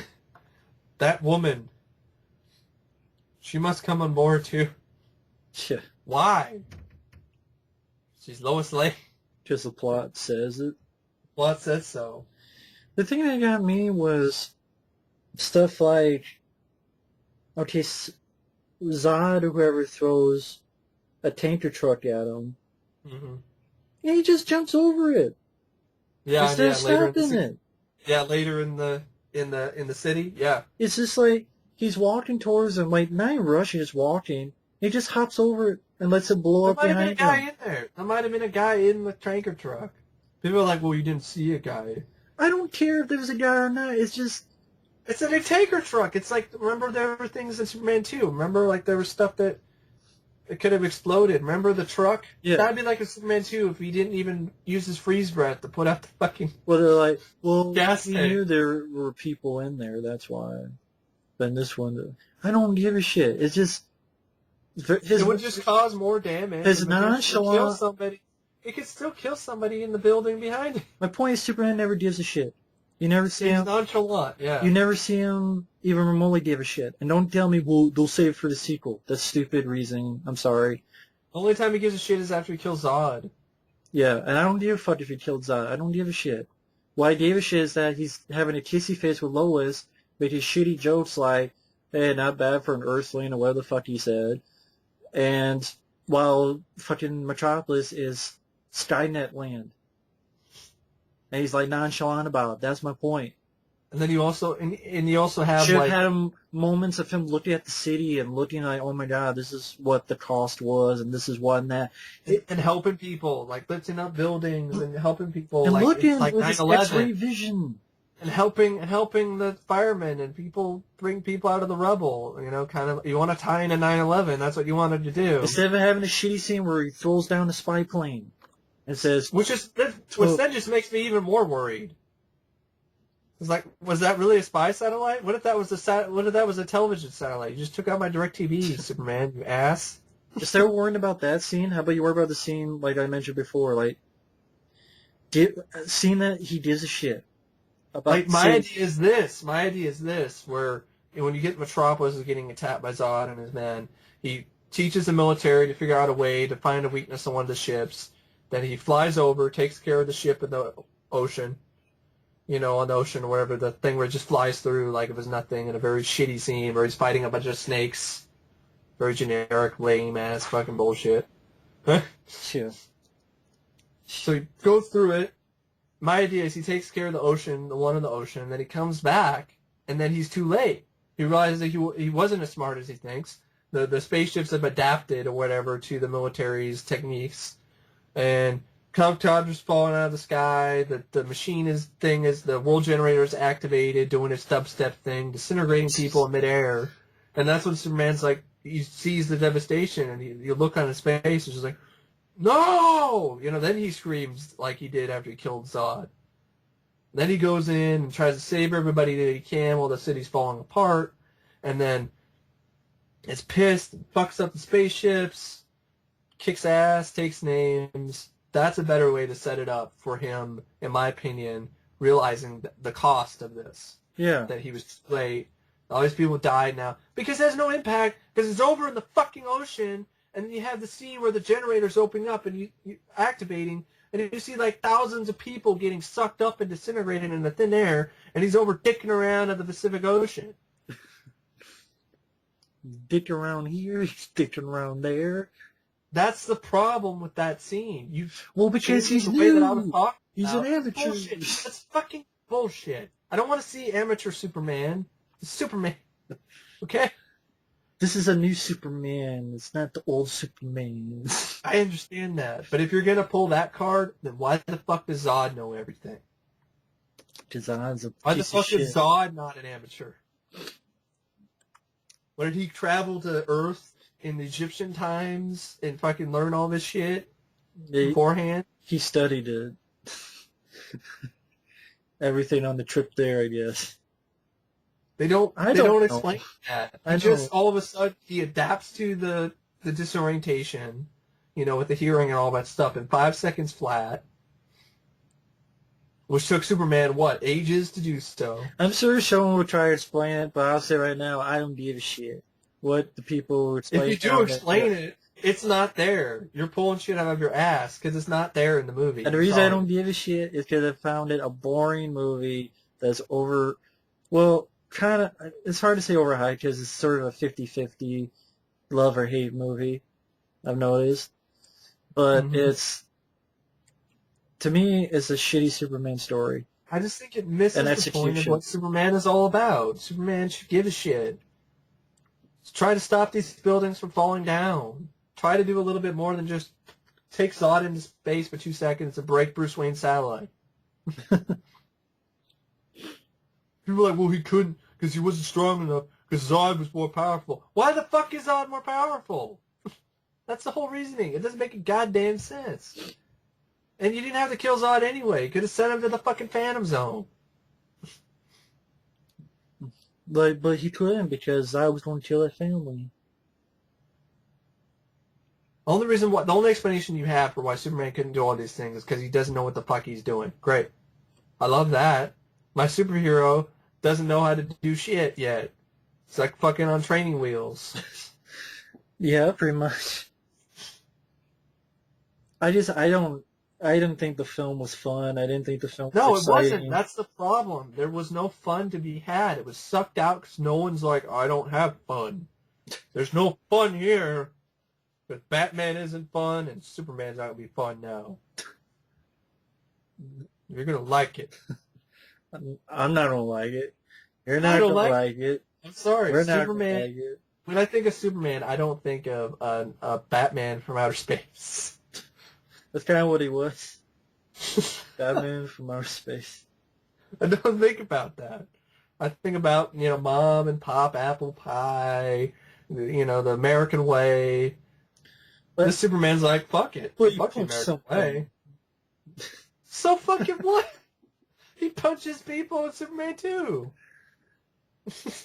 I know. Man. And then you have, of course, the battle between Superman and Zod, and people are like, well, Superman didn't do those of the damage Zod did. Yeah, they said that.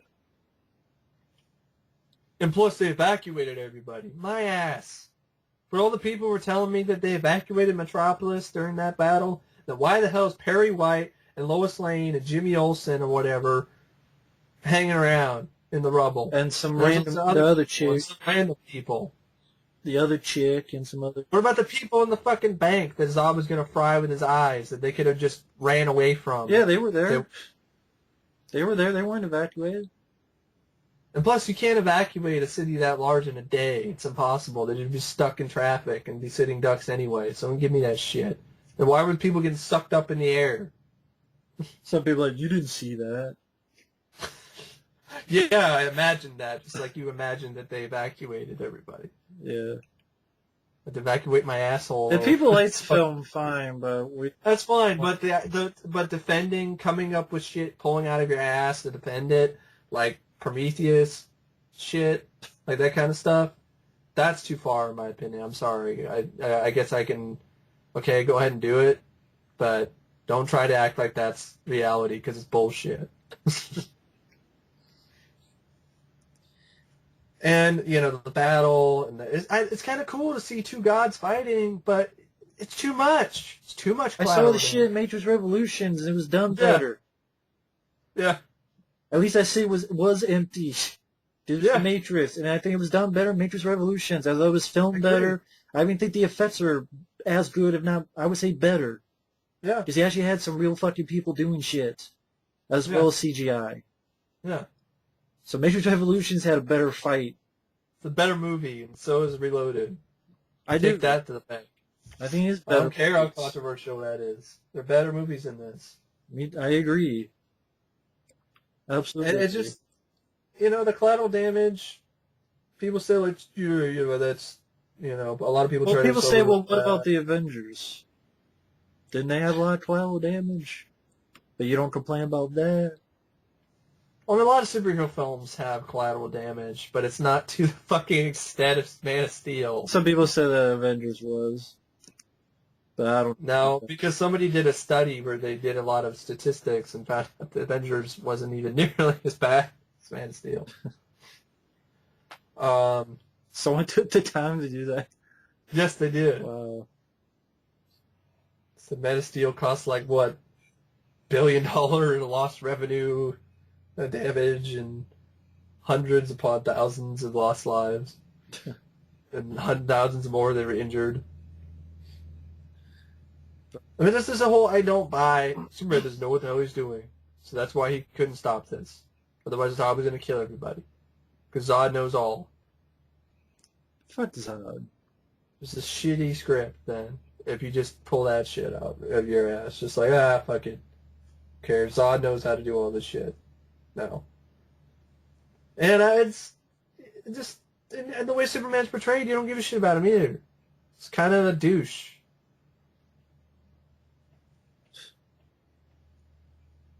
And that was probably because his father was a douche. Then having Russell Crowe in here as a hologram, like, it just defeated the purpose of having his dad be gone. His dad was just there. But his dad never died.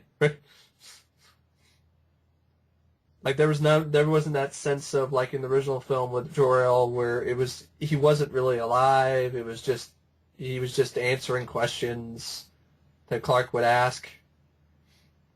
Right. That's it. Here it's like, oh, he's alive, pretty much. It's the ghost of Russell Crowe. You know, his father never left. Just kind of, you know, interesting. And then collateral damage is the main thing that I take. I mean, people are like, well, that's stupid. Then I'm sorry. It's hard not to ignore that shit. It really is. There's just too much. Could be easily avoided. Superman doesn't do anything about it. He doesn't even attempt to try to help anybody after the fact.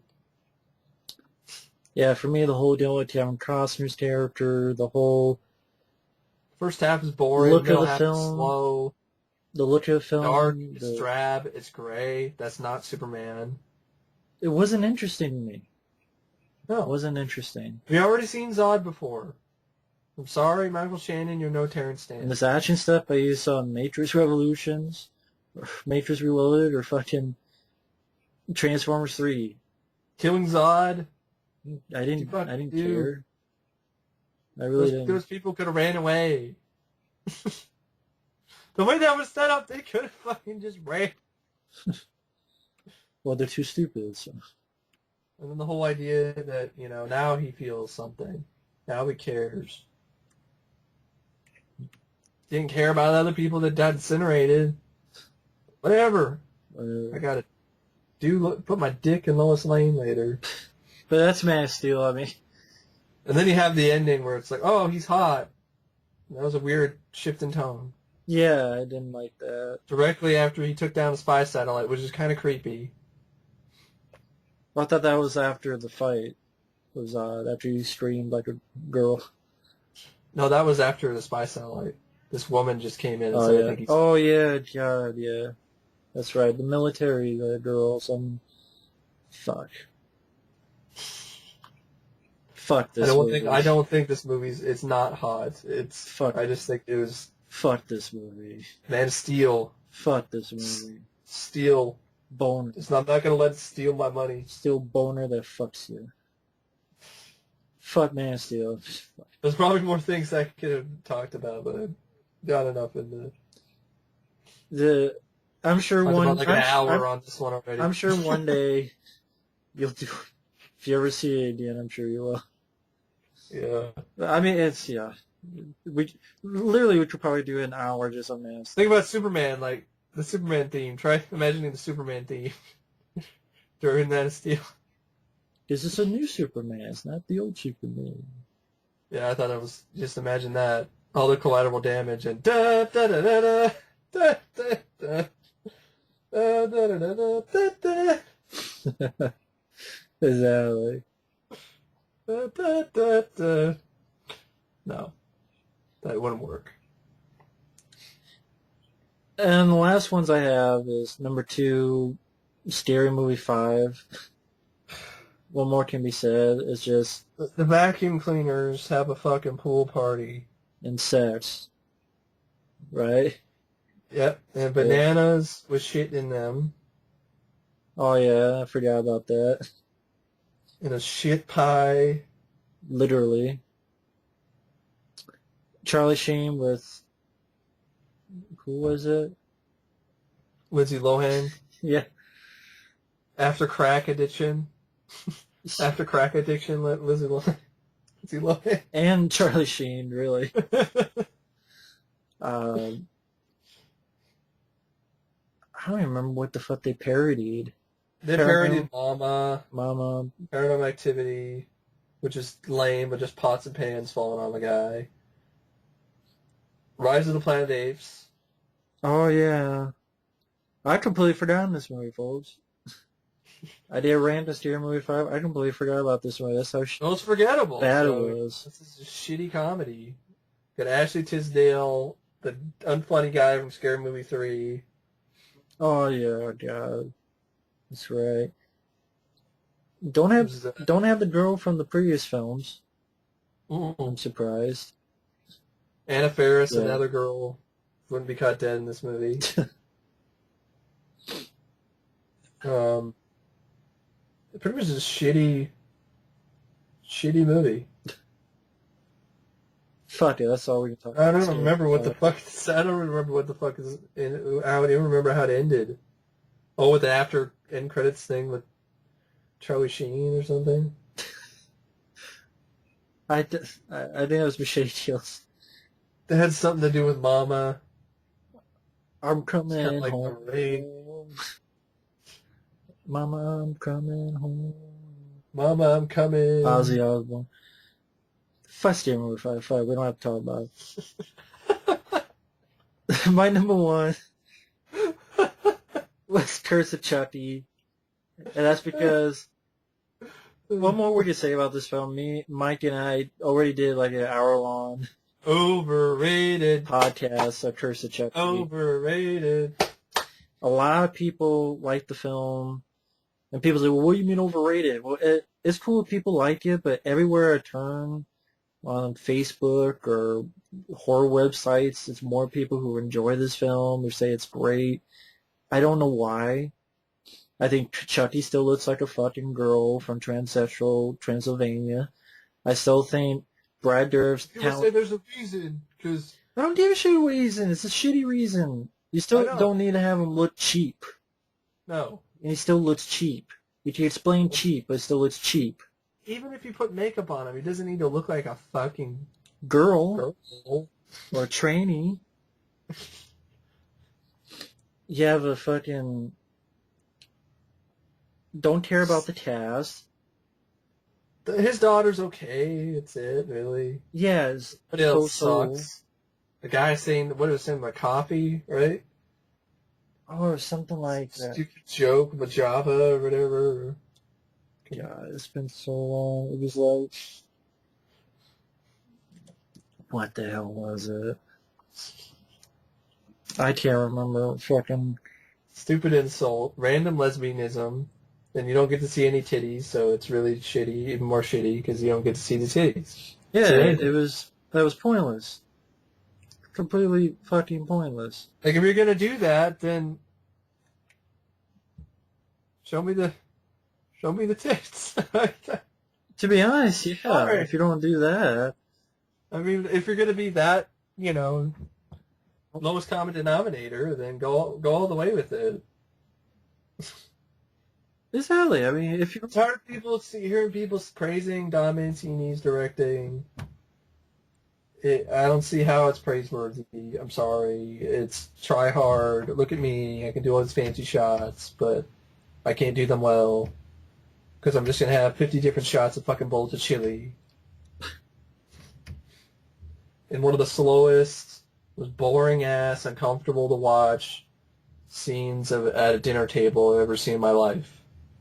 Zoom in on the chili. There's rat poison in it. Oh, people are getting sick. The priest's like, oh, I don't feel so well. I'm gonna lie to you. Sure, yeah. And just say I got some charity work I need to do, so I gotta go.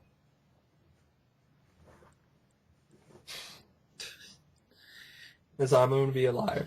Even though I'm a man of God, I'm gonna lie to all of you. Lie.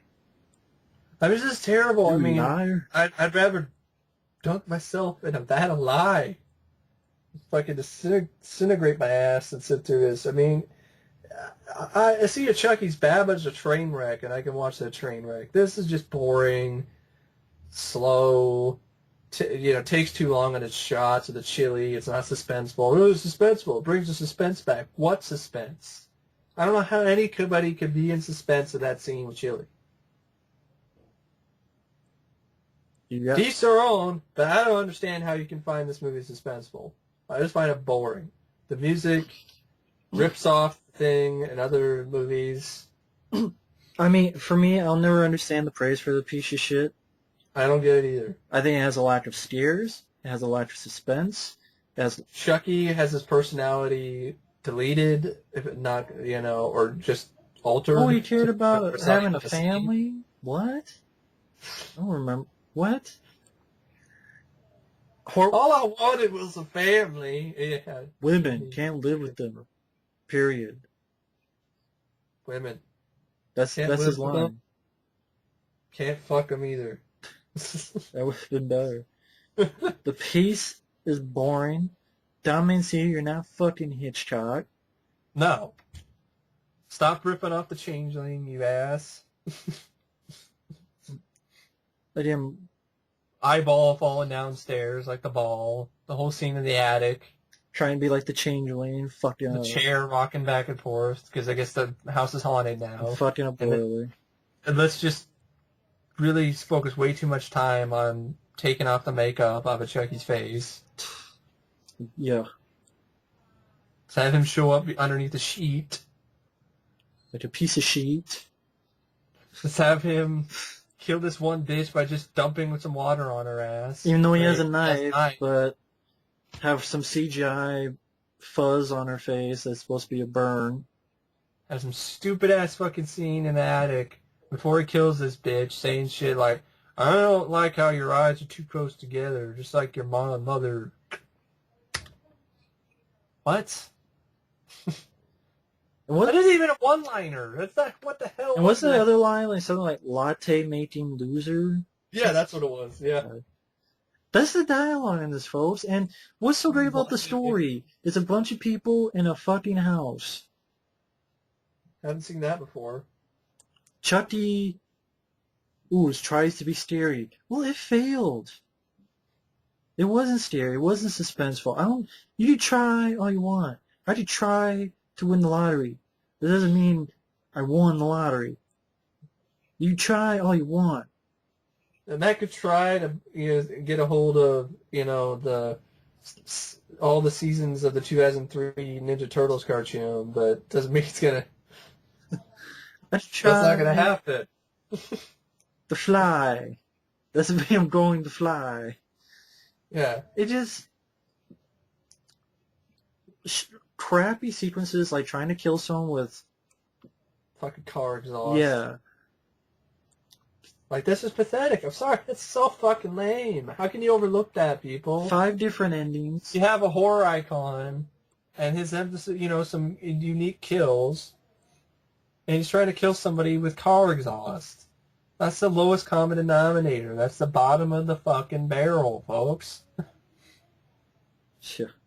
I mean, if this was a Nightmare on Elm Street movie, you wouldn't like that. What if Jason Voorhees tried to kill somebody with car exhaust? Be lame. Yeah, because it is. It's fucking lame. Any way you slice it. The fight with him and the wheelchair girl wasn't that great. Kicks his ass too easily, knocks his head off. He doesn't bleed anymore. And then, of course, the fight. It's not a new body. I mean, it's no. He should be bleeding because he has the scars. So well, I know I'm bleeding afterwards, bleeding out of my dick hole. Fucking got the clap, burning when I pee. Watching this shit, and then of course the 5 different endings, like you were mentioning, 5 different fucking endings. Well, the girl gets in an insane asylum. Then Tiffany has to show up. Kills the cop the same way she did for Chucky. Yeah. And then, he's going to... Why the fuck is Tiffany helping him anyway after what happened in... Seed is beyond me. It's like this movie ignores what happened to Seed, Chucky. Even ignores it, like when the flashback and the fucking Sin City trying to be flashback. Yeah. And, he stabbed... Artsy-fartsy bullshit flashback. He stabbed a pregnant girl.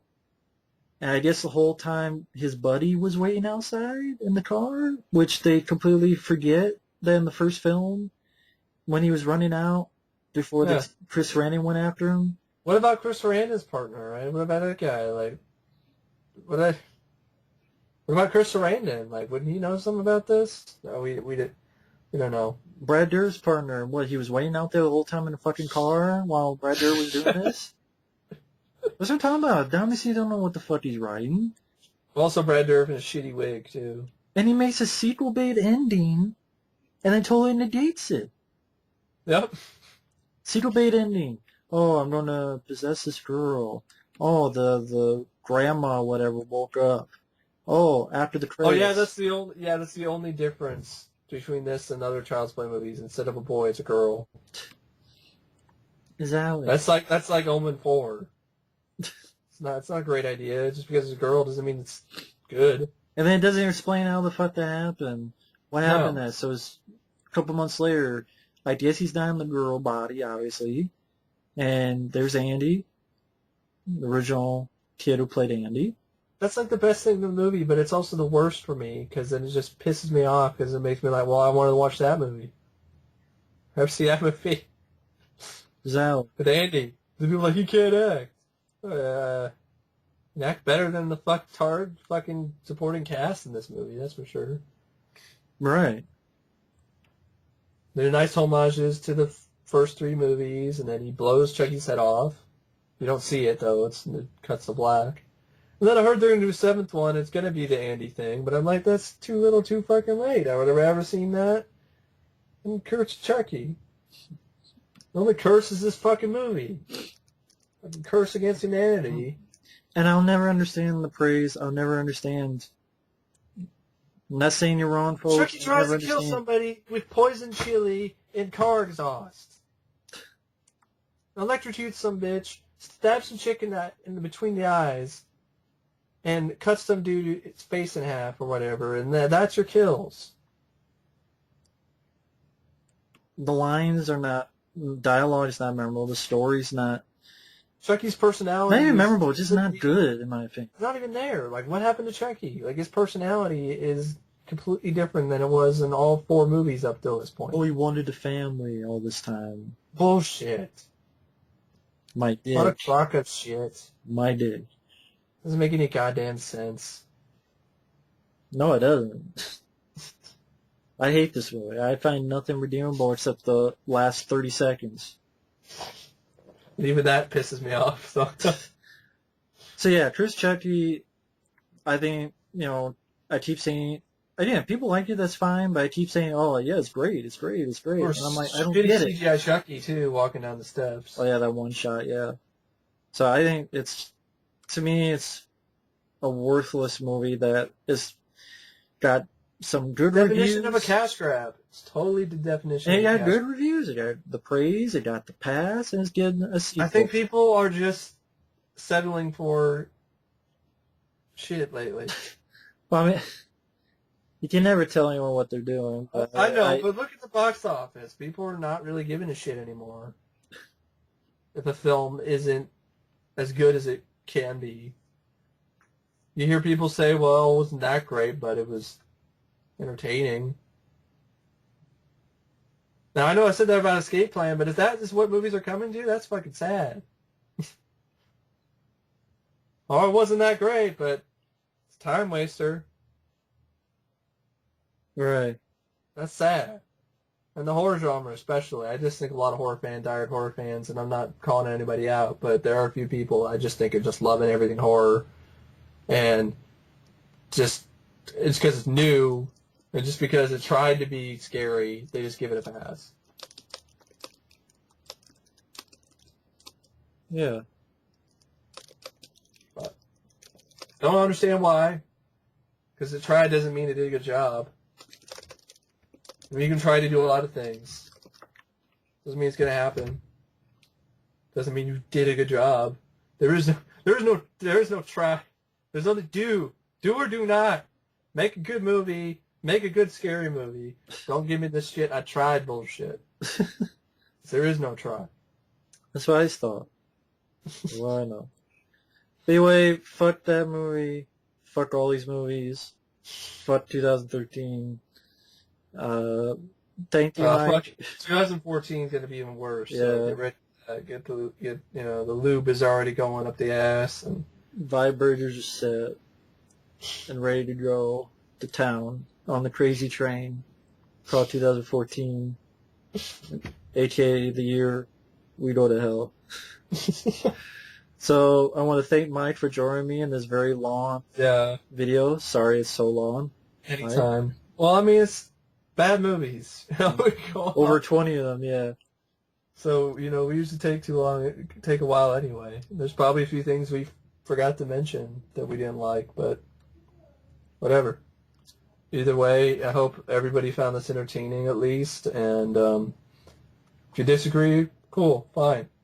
Not changing my opinion, so. Me neither. So thanks for listening, take care, and we will see you later. See ya. Bye-bye.